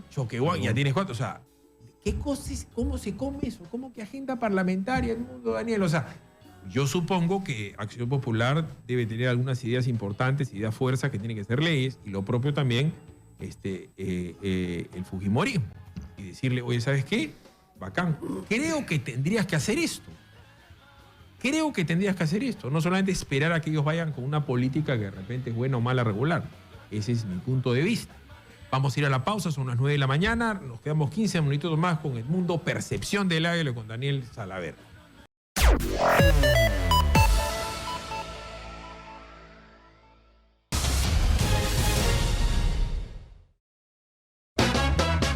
Continuamos con Philip Butters en Exitosa.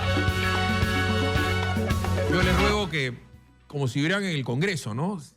Te doy 2 minutos y medio, Edmundo, para hablar de agenda parlamentaria que sugiere Acción Popular para con el gabinete Meche Arauz. Sí, 3 puntos básicamente, Philip. El primero referido al tema de la seguridad ciudadana. Creo que sería trabajar en una agenda común para ver el tema de la seguridad ciudadana. El segundo, referido al tema de la reforma electoral. Creo yo que los momentos y los espacios para hacer las grandes reformas son precisamente aquellas que están distantes de algún periodo. Ahorita vamos a hablar de reforma electoral. Dice que para las elecciones municipales solamente pueden ser partidos nacionales. ¿Eso es lo que he entendido? Y movimientos regionales. Sí, movimientos regionales, ¿no? Pero bueno, es un tema que por eso hay que ponerle énfasis y hay que trabajar bien el tema de la reforma electoral para que no pase lo que nos pasó en la última elección, que empezamos con un número de candidatos y terminamos con otro número. Finalmente había una confusión no solamente por parte del electorado, sino por los mismos promotores, ¿no?, de todo el tema electoral en el diseño de la célula de votación y demás cosas que no tenían cómo trasladar e informar a la ciudadanía. Y el tercer punto, el tema de derecho al consumidor.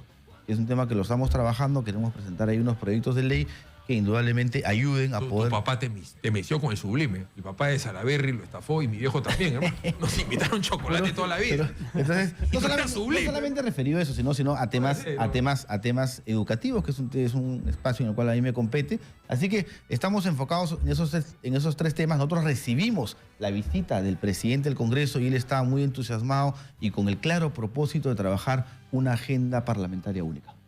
Agenda parlamentaria del fujimorismo, los mototaxis, los malos, los obstruccionistas. Bueno, ¿de qué va a tratar? Obviamente tiene que la agenda nacer de un consenso mínimo entre el Congreso y el Ejecutivo. A eso aspiramos. No solamente un consenso entre las bancadas que forman parte del Legislativo, sino entre ambos poderes. Coincidimos con el mundo del águila en los tres temas, ¿no? Reforma electoral, que es fundamental.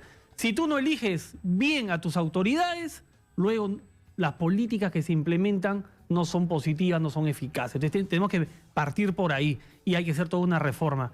Seguridad ciudadana, fundamental. Lucha contra la corrupción. Ahí podemos meter todo el tema de la reforma del Consejo. Consejo. Ha sido citado PPK y Zavala. Podemos meter el proyecto de reforma del Consejo Nacional de la Magistratura, el proyecto para la implementación de la Procuraduría General de la República. Ahí veremos si es autónoma o ciertas procuradurías. Perdón que te interrumpa, son autónomas. y lo habías conversado y quiero que me lo expliques. Para el tema de la lucha contra la corrupción, ¿cómo va a ser que el señor Duberlí Rodríguez, que es el presidente del Poder Judicial, diga que si Toledo viene y colabora, se le va a bajar la pena? Si Toledo es ¿quién va a estar arriba? El presidente de la República presuntamente corrupto. Él es el cabecilla. Hoy día no existe una ley que impida que los cabecillas en temas de corrupción puedan acogerse a la colaboración eficaz. Por eso que Duberlí Rodríguez plantea esto como una posibilidad. Nosotros, desde la bancada de Fuerza Popular, ya hemos presentado un proyecto de ley que estoy seguro al cual se le va a dar prioridad para tratarlo en comisión y para, si Dios quiere, aprobarlo en el Pleno, para impedir que los que han sido cabecillas de una organización como la es el expresidente Toledo, como tú dices, ¿quién va a estar por encima del presidente? ¿Y quién era parte de la organización? ¿No? Si había organización, te estoy citando, ¿quiénes eran miembros de la organización? Eso es lo que se está investigando en la Bajato y lo que se está investigando en el Ministerio Público.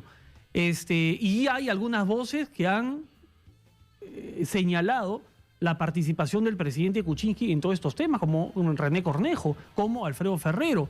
Por eso es que la Comisión Lavajato ha citado al presidente de la República a la comisión para que haga sus descargos. Pero ese tema es fundamental, como te digo, lucha contra la corrupción.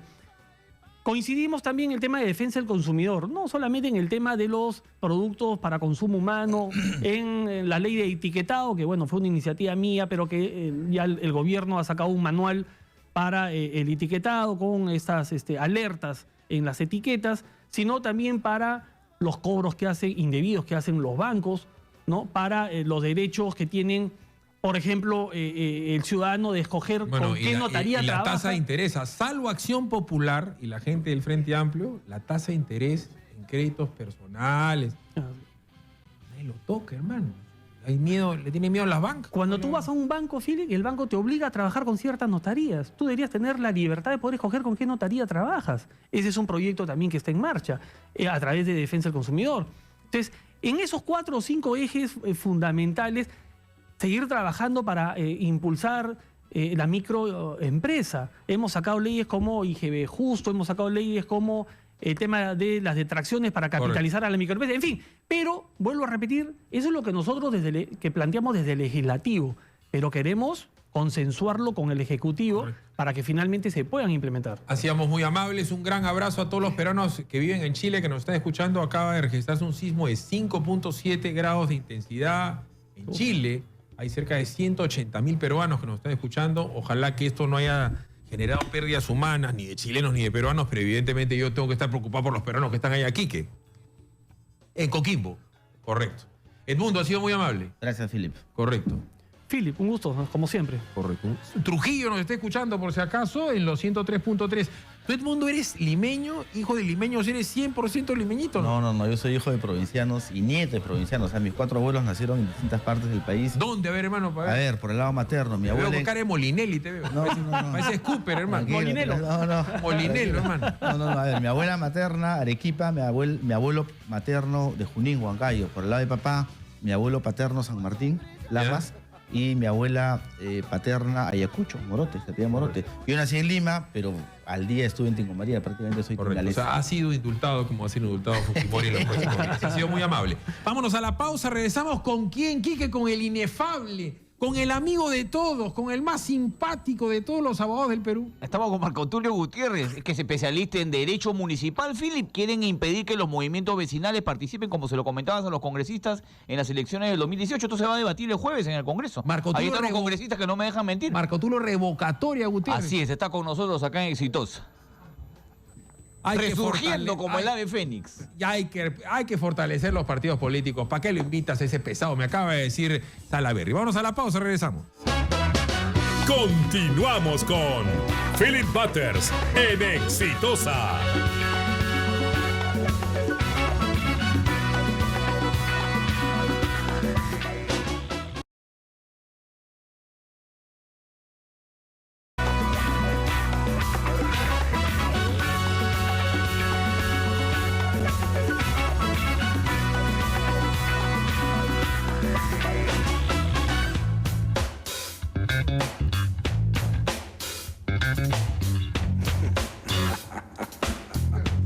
Son 9 de la mañana con 18. El mejor amigo de Susana Villarán, el chochera de Castañeda, el abogado de todos los movimientos pequeños que quieren ser en algún momento gobierno municipal, está con nosotros.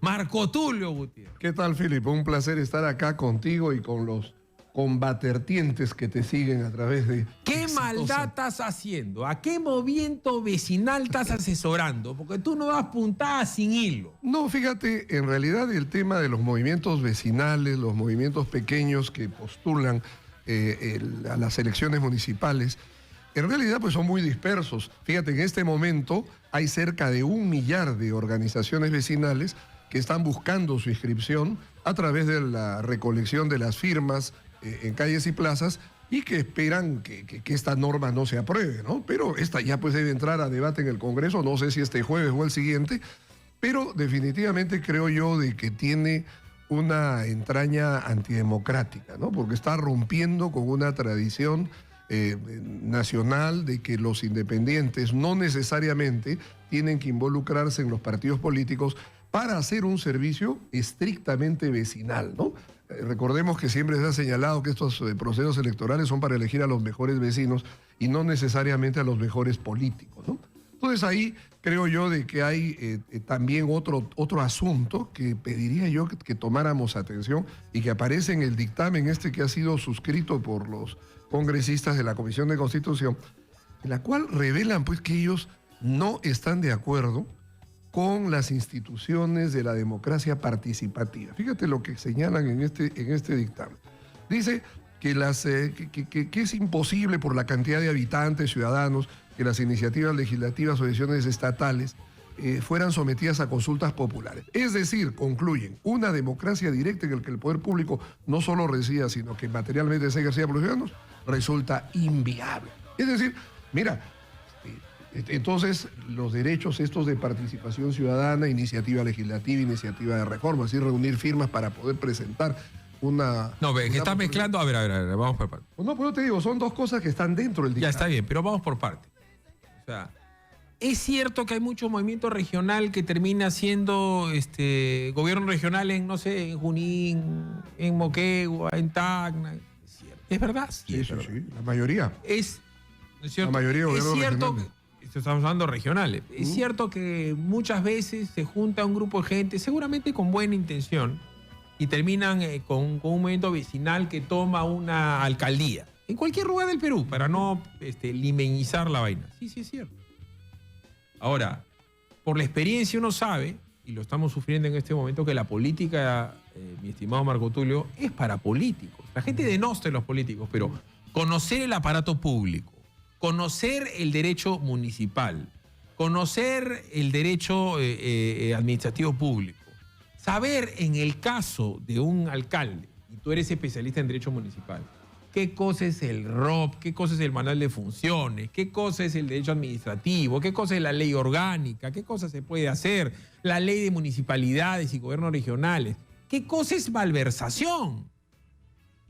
Eso toma el conocimiento, eso toma años, te soy sincero, yo converso de temas municipales y regionales hace más de 10 años y por eso me he enterado. Antes de sentarme en un micro al frente de una pantalla de televisión, tendría que haber leído un mar de cosas que la gente ni sabe. Entonces, claro, la buena intención del señor X, Y o Z de ser alcalde de su distrito o de su provincia puede ser muy buena, pero termina siendo muy mala en el ejercicio de la función pública y se ha atomizado el poder. Yo creo que si un vecino quiere formar parte de algo importante, que vaya a un partido político, el que quiera. Ya hay demasiados partidos políticos. Y hay un montón de movimientos regionales que se inscribe y que dé la batalla interna para fortalecer los partidos políticos. ¿En qué parte me equivoco? En un tema que no creo que sea una equivocación, sino que es otro sesgo del problema, ¿no? Que la inmensa mayoría de estos políticos, de los partidos políticos que son postulados a los procesos electorales, pues definitivamente no tienen idea de aquello en lo que se metieron. Y si no, no estaríamos con este caso en el cual el 99% de alcaldes están metidos en procesos judiciales. Es usual, y te aseguro que alguno de los invitados que hayas tenido antes o que vengan después te van a decir de que es normal que uno como alcalde tenga pues 100 procesos judiciales.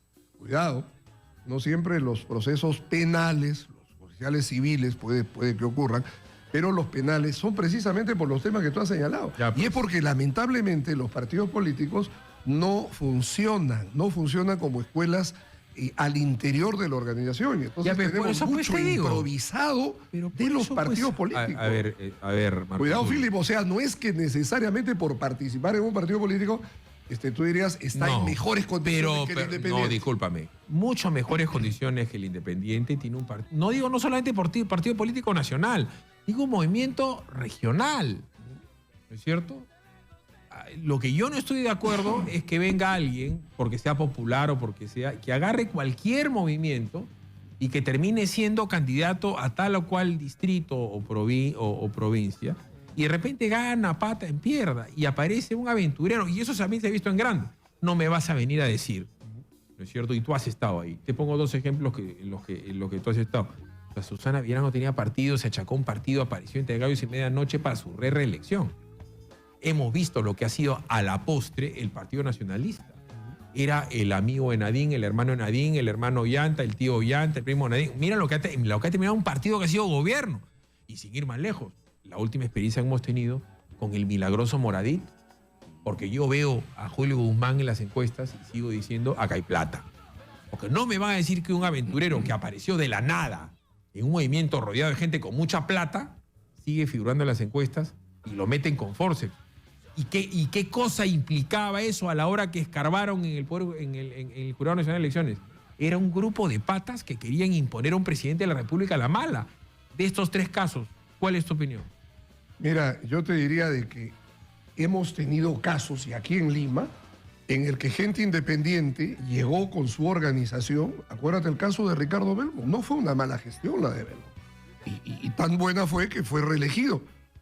Y en realidad, mira, una organización totalmente independiente, tan independiente que postuló solo, sin candidatos distritales, en la primera ocasión que llegó a Lima, y para su reelección ya tuvo gente en los distritos. Pero fíjate, yo creo de que no necesariamente el tema de participar en los partidos, entendiendo lo que son ahora los partidos, o sea, no hablemos de lo ideal. Lo ideal sería pues de que fueran lo que dice la Constitución, instrumentos de formación de la conciencia popular, de las iniciativas del pueblo. Sería maravilloso. Pero todos sabemos que los partidos, y también independientes, terminan los procesos electorales y desaparecieron los locales. Uno que ahora ya van a empezar a aparecer por todos. Los comités desaparecieron. ¿Dónde está? Pero por eso, pues, Marco Tulio, si algo sale mal, no tiene que salir peor. Tú mencionaste el movimiento de obras de Ricardo Belmo. Claro, porque una persona tan simpática como Ricardo Belmo en su momento tenía una simpatía aluvional. Sería bueno hacer un poquito de historia que la gente recuerde. A la hora que votaron en su distrito, votaban por un candidato que no existía. En la segunda ocasión. Ganó Ricardo Belmo en distritos, porque la democracia era muy incipiente. Pero el problema, esto de atomizar, me parece que hay que cortarlo de alguna manera. Entonces, yo creo que sí es una buena idea decir que quien quiera hacer en su distrito, mira lo que estoy diciendo, distrito, o en su provincia, un movimiento, que busque el partido político que mejor le parezca y que vaya a hacer política ese partido. Porque si no vamos a tener centenares o miles de movimientos queriendo inscribirse, y eso también genera una burocracia en el Jurado Nacional de Elecciones tremenda, porque la democracia, van a decir, claro, le están coartando a Marco Batters o a Tulio Rivadeneira o a Periquito de los Palotes el que no puede ser alcalde del distrito de Chongoyape. Claro, pero si los derechos también son ilimitados, van a haber pues, cientos de miles de aventureros que no todos tienen santas intenciones y terminan siendo... Mira, ¿qué? hay 1.860 y tantas municipalidades, han creado últimamente 3 más.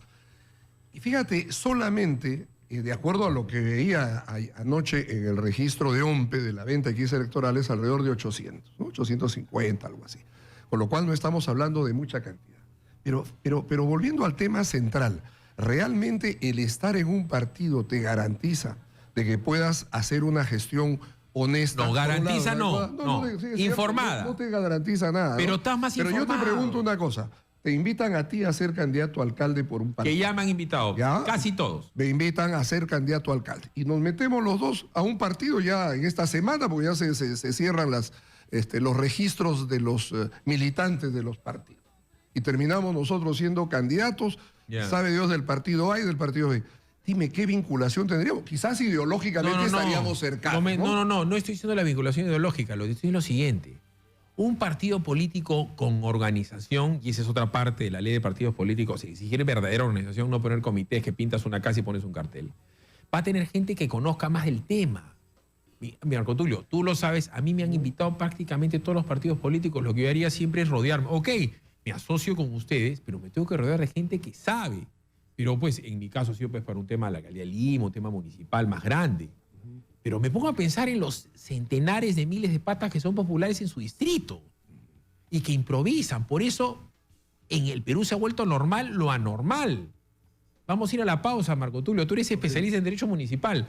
Tú y muchos otros abogados penalistas se han doblado porque es casi imposible ser alcalde y no salir mínimo con 50 juicios. Nos hemos acostumbrado nos hemos acostumbrado a lo anormal. Entonces dicen, el imputado Marco Tulio, el acusado no sé qué, el investigado no sé cuál, y te lo tiran en la prensa, muchas veces arreglada, ¿no es cierto? Algo que es un hecho cierto. No existe alguien que sea alcalde, presidente regional o consejero regional o regidor que no tenga mínimo 50 juicios. Acuérdate cuando Vizcarra fue ser candidato de PPK, ¿no es cierto? Que también lo han buscado todos los partidos. Tiene 34 acusaciones, sí, seguro, está bajo el estándar. Belmont salió de la alcaldía de Lima con 56 juicios, Andrade con 80 y tantos. Y a Castañeda le van a hacer juicio hasta el día que se muera. Entonces, eso no es dable, entre otras cosas, porque el derecho municipal, y ese es otro tema, está hecho para hundir a los alcaldes. Está hecho para hundir a los... Ahorita Castañeda nomás con el tema del jockey ya se metió en 5 juicios penales. Así es. ¿No? También lo veremos, claro. Entonces, meterse a esto de la municipalidad suena bonito, suena bacán, pero es bien complicado. Siempre va a haber un Marco Tulio que está ahí para meterte cabe. Vámonos a la pausa y regresamos. Continuamos con Philip Butters en Exitosa.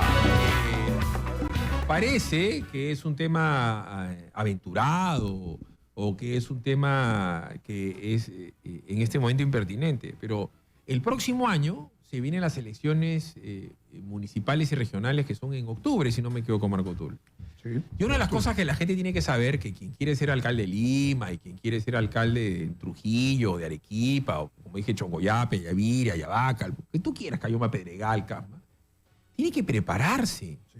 Y tiene que preparar no solamente un movimiento en términos electorales y de movilización y de presupuesto, sino que tiene que prepararse ante la eventualidad de ganar. Miren lo que pasó con la señora Villarán.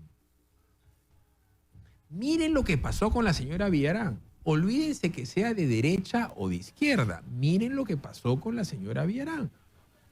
Todo terminó siendo una absoluta improvisación. El otro día me crucé aquí al frente de mi casa ayer con Agustito Rey. Agustito Rey, buen chico, buena familia, gran muchacho. De practicante de estudio, ¿no es cierto? Terminó siendo mano derecha de la alcaldesa de Lima en asuntos que tienen que ver con inversiones multimillonarias. Miren el chongazo que hay ahorita en la Municipalidad de Lima. Gabriel Prado, el especialista en seguridad ciudadana, se pampeó como especialista y llegó y era un desastre. Entonces yo, para este tipo de cosas, para el tema, y les digo yo con conocimiento de causa, porque ya algo conozco, la política tiene que ser manejada por políticos que sepan, por abogados que sepan, gente con experiencia.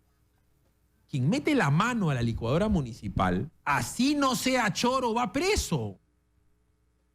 Por lo que nos está contando Daniel Salaverry, explícale tú a los que quieren ser gobierno municipal o gobierno distrital, ¿cuál es el significado de la palabra malversación? ¿Cómo es posible que a un alcalde lo vayan a meter preso por hacer una posta médica en donde no ha robado?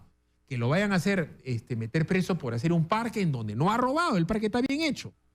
Y por hacer un pequeño colegio en donde no tocaba hacer un colegio. Y lo van a meter preso y probablemente vaya preso y como culpable, y el pata no robó. ¿Qué es malversación? Claro, ahí el asunto es que de lo que se trata es de la improvisación, la ausencia de planificación. E inclusive, fíjate, puede haber habido, como debe haber un plan estratégico en cada entidad estatal. Hay planes de actividades ahora multianualmente considerados de acuerdo a la normativa presupuestaria, pero el problema pues es que algunos alcaldes, el voluntarismo, la improvisación, el desconocimiento de la ley o el deseo de congraciarse con la población, lo lleva a hacer la posta cuando no está proyectada económicamente en el presupuesto. Y o entonces, el terreno al final, no es de él. Y al final termina lógicamente en la figura jurídica que destinas para un fin un dinero que estaba destinado para otro. Como tú dices, es cierto, muchas veces no puede necesariamente que haber habido robo, no puede obedecer a un acto de corrupción, pero lo que ha pasado es improvisación, y la improvisación Marco es Tulio, sancionable. yo no creo que la señora Susana Villarán, con todas las experiencias que tengo, sea una ladrona. ¿Ya? Porque tú no te conviertes en ladrón a los 65 años. Pero esa barbaridad que querían hacer de comprar un terreno para los conivos chipivos, y resulta que el terreno que valía 5 lo compraron en 10 para regalarlo. ¿Por qué? Porque los conivos chipivos de Cantagallo le daban pena porque ahí querían hacer Río Verde, que era un proyecto que terminó en nada. O sea, por esas cosas hay gente que va presa. Miren el caso de Alex Curi. Alex Curi está preso no por ladrón, sino por, según el Poder Judicial, haber negociado una vía que era nacional en perjuicio del Estado. No sé qué perjuicio del Estado te puede generar el que alguien comience a cobrar un peaje encima de... Pero eso le tiene que servir a todos los alcaldes provinciales de todo el Perú. Si a alguien se le ocurre el día de mañana y darle a quien sea y poner una garita y cobrar un peaje a tal sitio, va a ir preso como Ido Curi. Y fíjate la Villarán, entregando los peajes que ya estaban hechos, está libre. Entonces, algo que parecía tan tonto como poner una garita, lo ha metido preso al tipo. Reitero, no es enriquecimiento ilícito, no es desbalance patrimonial, no es nada. Miren el caso de Burgos. El de Burgos, por eso, Quique, me interesaba que traigas, y te ruego mañana si puedes traer a Nakazaki o de repente al doctor Pepe Aleman para hablar de los temas que tienen que ver con corrupción. ¿Ah? Mañana Nakazaki la noche. Miren el caso de Burgos. Burgos está preso por enriquecimiento ilícito porque ¿qué cosa dice la ley, Marco Tulio? Que cuando un funcionario público tiene más dinero del que puede probar o más deudas de las que puede acreditar, ya robó. No hay un solo caso de corrupción de Burgos más que ese, porque estando en la municipalidad, y yo lo he hablado con el alcalde actual, que es su enemigo, no le han encontrado ningún robo.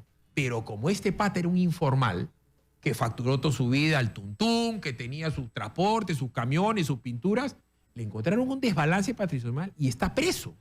Y así hay centenas, no digo decenas, centenas de alcaldes en todo el Perú que están un pie en la cana. Bueno, pero recordemos una cosa, el problema es que las coimas no dejan recibo, la pues, huella del obvio. recibo, ¿no? Y entonces la única manera de presumir que ha habido este acto de cohecho es que precisamente haya pues el desbalance patrimonial. Como si yo ganaba como alcalde tanto, en mis empresas otro tanto, sumando todo esto, y sin embargo tengo pues edificios, tengo autos, que lógicamente me indican de que hay una diferencia entre lo que ingresó a mi caja, lo que ingresó a mi bolsillo y lo que yo gasto, se presume. Ya, es una que eso no lo presunción. sabe. Es como, por ejemplo, cuando en el mundo del derecho, acuérdate que en el derecho penal, los delitos cometidos por funcionarios públicos, fíjate, ahí la prueba plena, como por ejemplo en un crimen, el arma, el otro, no, es la presunción Pero de por que eso se pues hizo te con digo, mala fe. Marco Tulio, por eso te digo, eso lo sabes tú, lo sé yo. Pero toda la gente que quiere ser alcalde de su provincia o su distrito, no se meten y hasta alcalde de irresponsablemente. Lima, no tienen idea de que eso es una realidad. Si tú eres un informal y tú eres una persona que tiene mucha plata porque has vendido camote, porque has sido minero, porque has sido transportista, porque has sido textilero, y te dicen para ser alcalde de tu distrito y te vas a meter, vas a terminar preso. Porque Así el día es, de lo mañana primero. te van a decir que esa plata de dónde la sacaste. Entonces, para seguir en el punto, el ser alcalde no es un juego. No es un juego, es bien difícil. Seas del color político que seas, alcaldía grande o chiquita. Hay alcaldías chiquititas que tienen unos presupuestos salvajes. Así es, claro, mucho más grande que cualquiera de los de Lima. Ese distrito de San Marcos en el interior del país es impresionante. Charate, por ejemplo, ¿no? O sea, tienen más presupuesto que medio bloque de municipalidades distritales limeñas. Y el problema es que no tienen idea de cómo hacer. Yo recuerdo que en alguna ocasión había un alcalde provincial en una localidad de Huancavelic, que en general, no voy a mencionar la provincia, que estaba muy preocupado en vez, por ejemplo, de promover el desarrollo rural con algún tipo de proyecto ingenioso, de pronto compra de avionetas para ayudar en la fumigación de los cultivos. O sea, sin embargo, se dedicaron, fíjate, a preparar un relleno sanitario, ¿no? Imagínate, para una ciudad pequeña, un gigantesco relleno sanitario. Que se necesita el relleno, evidentemente, ciudad chica o grande necesita un relleno sanitario.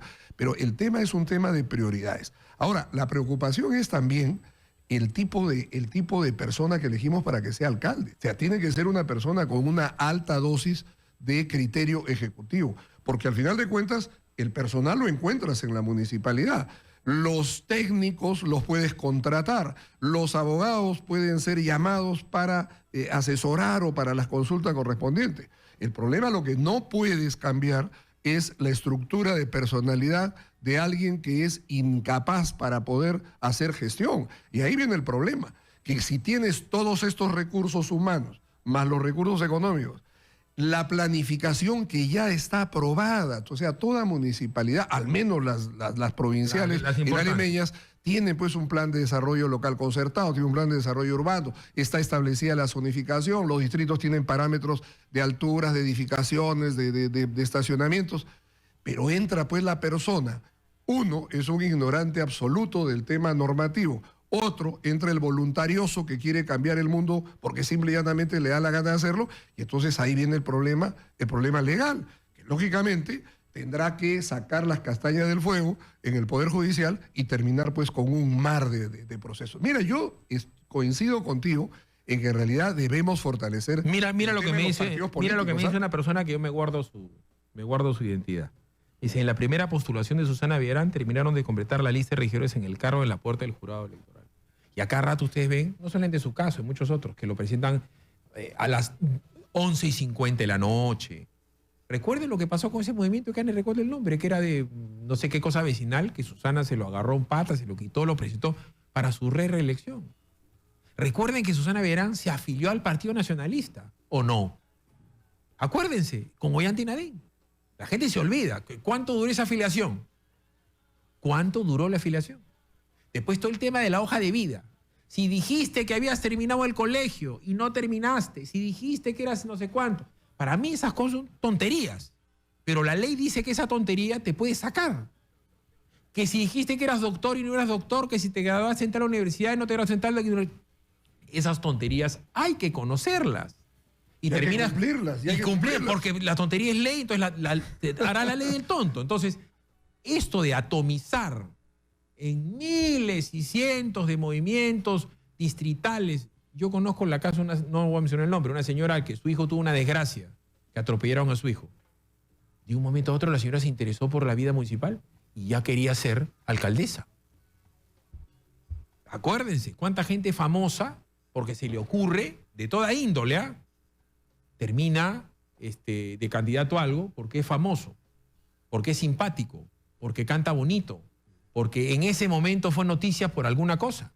Y te puedo decir de animadores de radio y televisión, como fue el caso de Belmont, te puedo decir de las voleibolistas, te puedo decir de los futbolistas, te puedo decir de actrices cómicas como Susy Díaz.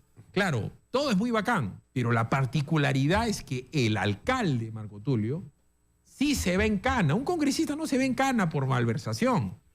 Un alcalde sí. Por abuso de autoridad, por cerrar mal un local. ¿Qué cosa es el abuso de autoridad desde el punto de vista de la responsabilidad civil y penal para un alcalde? Hay responsabilidad civil y penal del alcalde y administrativa además para todos los funcionarios que se involucraron en el tema. Lo que pasa es que en el mundo del derecho privado, tú y yo podemos hacer lo que querramos siempre y cuando la ley no lo prohíba. Al revés, en el mundo del derecho público, yo solo puedo hacer como funcionario estatal lo que la ley me dice A, B, C, D y E hacer. Lógicamente, si yo hago las cosas sin respetar lo que dice A, B, C y D, inmediatamente se presume el abuso de autoridad y se convierte un acto en arbitrario. Mira, ¿no? acá la gente pues que es todo el tema municipal, como todo el tema electoral, genera pues una serie de odios. ¿Philip quiere hablar del alcalde de Burgos? Sí, he mencionado el caso de Burgos, que está prófugo. ¿Y para cuándo de Castañeda y sus obras que se rajan? Perdón. El que la obra se raje es el menor problema de los alcaldes. La cantidad de denuncias que tienen los alcaldes por abuso de autoridad y por malversación son los dos casos en donde el alcalde tiene más problemas. Detrás de cada clausura hay un proceso penal en marcha. Y ojo... y acabo de mencionar lo de Yockey. ¿Tú crees que los socios del Yockey no le van a meter juicio a Castañeda? Con toda seguridad. ¿Cuánto crees que los socios del Yockey creen que les tendría que pagar por su lote? ¿Y cuánto crees que a Yockey le va a costar hacer el muro? Eso va a ser un chongazo para Castañeda. No, y se lo está haciendo la municipalidad, o sea, inclusive. ¿Usted sabe la cantidad de juicios que tuvo que superar Belmont para hacer el trébol de Belmont? Más el óvalo de los Cabitos. ¿Usted sabe la cantidad de juicios que se comió Andrade a la hora que desalojó gente? ¿Usted sabe que el alcalde, cuando deja de pagarle a un contrato abusivo de recojo de basura, te enjuicia al pata que le has cancelado el recojo y te enjuicia el vecino por delito contra la salud pública por no recogerle la basura y el juicio sigue? Mira, yo recuerdo, ahora que estás mencionando falso. El caso este del trébol y otros casos más de lo de Belmont, yo recuerdo, Belmont terminó su gestión el año 95 y recuerdo que hace poco más de 3 o 4 años estuve hace 3 años se le han acabado los juicios. En una entrevista, exacto. Él me decía, Marco Tulio, me he pasado 20 años peleando en el Poder Judicial. Ha subido y bajado en casaciones, Marco Tulio, y cosas increíbles. yo soy amigo de Ricardo Belmont, hijo y papá. Yo te puedo decir una cosa. Si la familia Belmont no era millonaria, Belmont iba preso. Iba preso años después. Miren a Curi. Curi está preso por un tema de hace 10 años. ¿Me entiendes? Y si juzgas con la misma vara a Belmont, a Andrade o a Curi o a Burgos, van en cana 500 alcaldes. En provincias, estos movimientos, el dueño de la maderera es el que quiere ser el candidato. El dueño del hostal es el candidato. El dueño del burdel es el candidato. El dueño de la carnicería es el candidato. ¿Así es en provincias o no? Así es, claro. ¿Así es o no? Toda esa gente que ha sido informal y que tiene un tremendo patrimonio, que tienen plata, porque tienen camiones, porque tienen triciclos, porque son el rey de la papa o el rey del camote de Yunguyo. Ese pata es alcalde, viene alguien, le mete una denuncia por enriquecimiento ilícito y ese pata no va a poder probar jamás que ese patrimonio lo hizo en la década del 80 o en la década del 90. Nunca lo va a poder probar y va preso. Bueno, y va preso. Y también la falta de asesoría legal, ¿no? Porque lo mínimo que debería decirle el abogado a alguien como estos casos que son reales, que tú los has mencionado, es, oiga, saneemos el tema jurídico tributario antes que usted se meta, para que no estos casos de ingresos informales terminen siendo acumulados a la maledicencia, ¿no? Discúlpame, mira el caso de Julio Guzmán. Por eso yo tantas veces he querido entrevistar a Julio Guzmán y a mí no me da cara, porque sabe que yo lo voy a criticar. El pata era un improvisado. Era un fantoche, estaba inventado en las encuestas como lo siguen inventando hoy. No había partido. O sea, no eran ni 20 personas y habían falseado absolutamente todo. Y estaba de favorito en las encuestas, cosa que yo siempre objeté. Pero estaba ahí de candidato a la presidencia de la República. Hoy había sido en realidad una suerte de alquiler alquiler-venta del partido, porque luego al final el partido volvió a sus reales dueños. Y perdón, ¿y Ellos se quiénes quedaron eran en los la calle. dueños? No eran ni 8 personas. Claro, o sea, son gente que Tal es tiene así, una que su denominación. jefe de plan de gobierno, ¿sabes qué? Que era el Mercuba, ahora es del Fujimorismo. Ok, te voy para allá. Entonces, no puede haber esas improvisaciones ni en lo grande ni en lo pequeño. 9:50, pausa, regresamos. Philip Butters en Exitosa.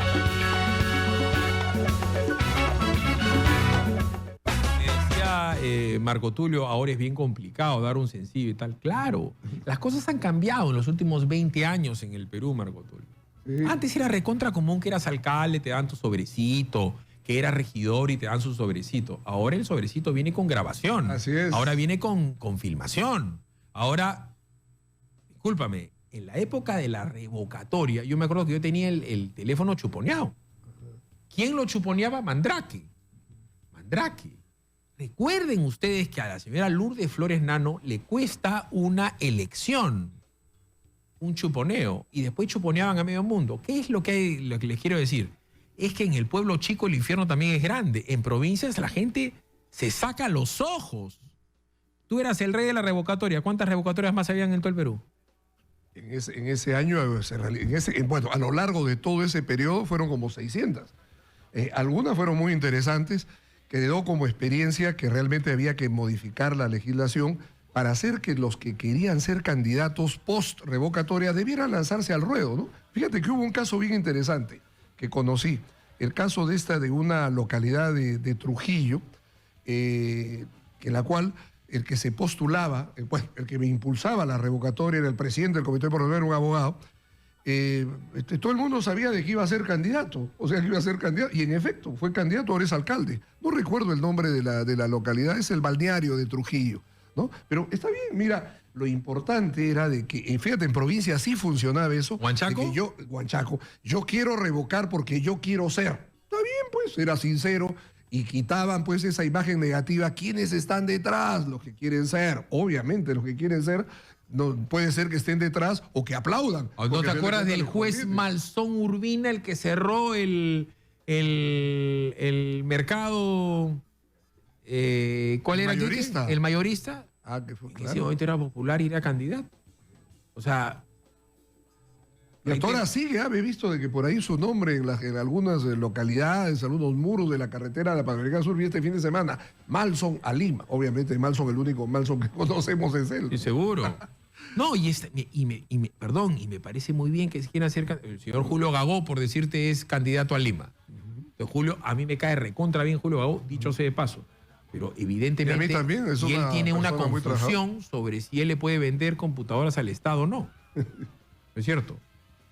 Tiene una confusión, ¿no es cierto? No, reitero, a mí me cae muy bien, pero cae muy mal cuando hay un funcionario público que da una ley para beneficiar a su propio rubro. Esa es otra típica de los alcaldes provinciales.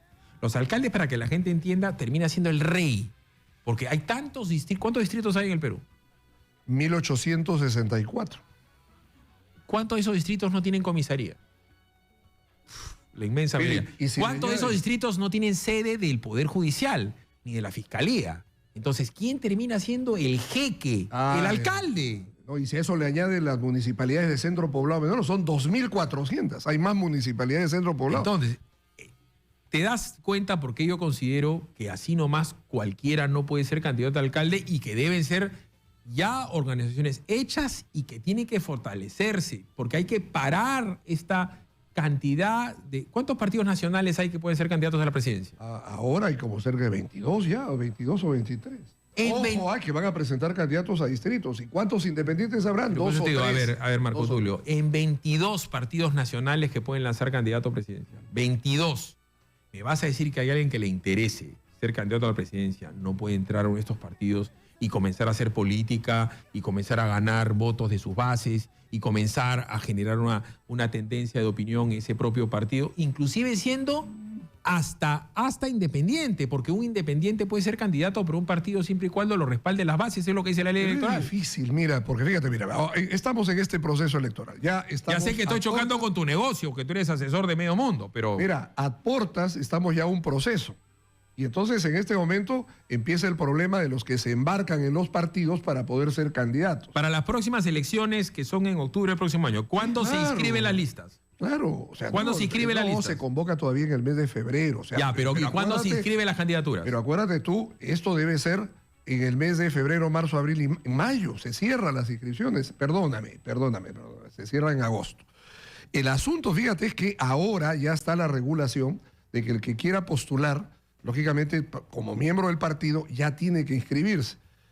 Mira, yo pienso que realmente si quisiéramos fortalecer a los partidos, yo te diría, ¿quieres postular por un determinado partido? Inscríbete 3 años antes. Entonces ahí sí se podría dar lo que tú dices. Trabajo interno, conquista de bases, traer tus propios partidarios para que se involucren en un proyecto ideológico, político. Pero el problema, pues, es que estamos hablando, Fili, de partidos políticos que son un membrete y un grupo de accionistas. No, te voy a explicar por qué no, y te voy a poner un caso que cobra notable actualidad. El partido político más fuerte y añejo del Perú, ¿cuál es?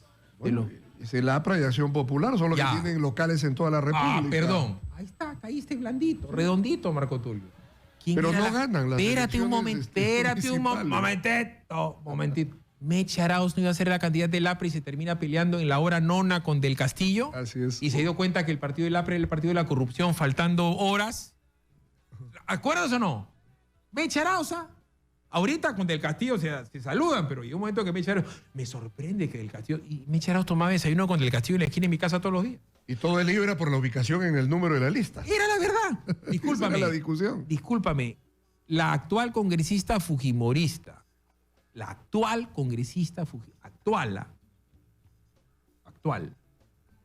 la señora Alcorta, ¿no era la número 5 de la lista de PPK?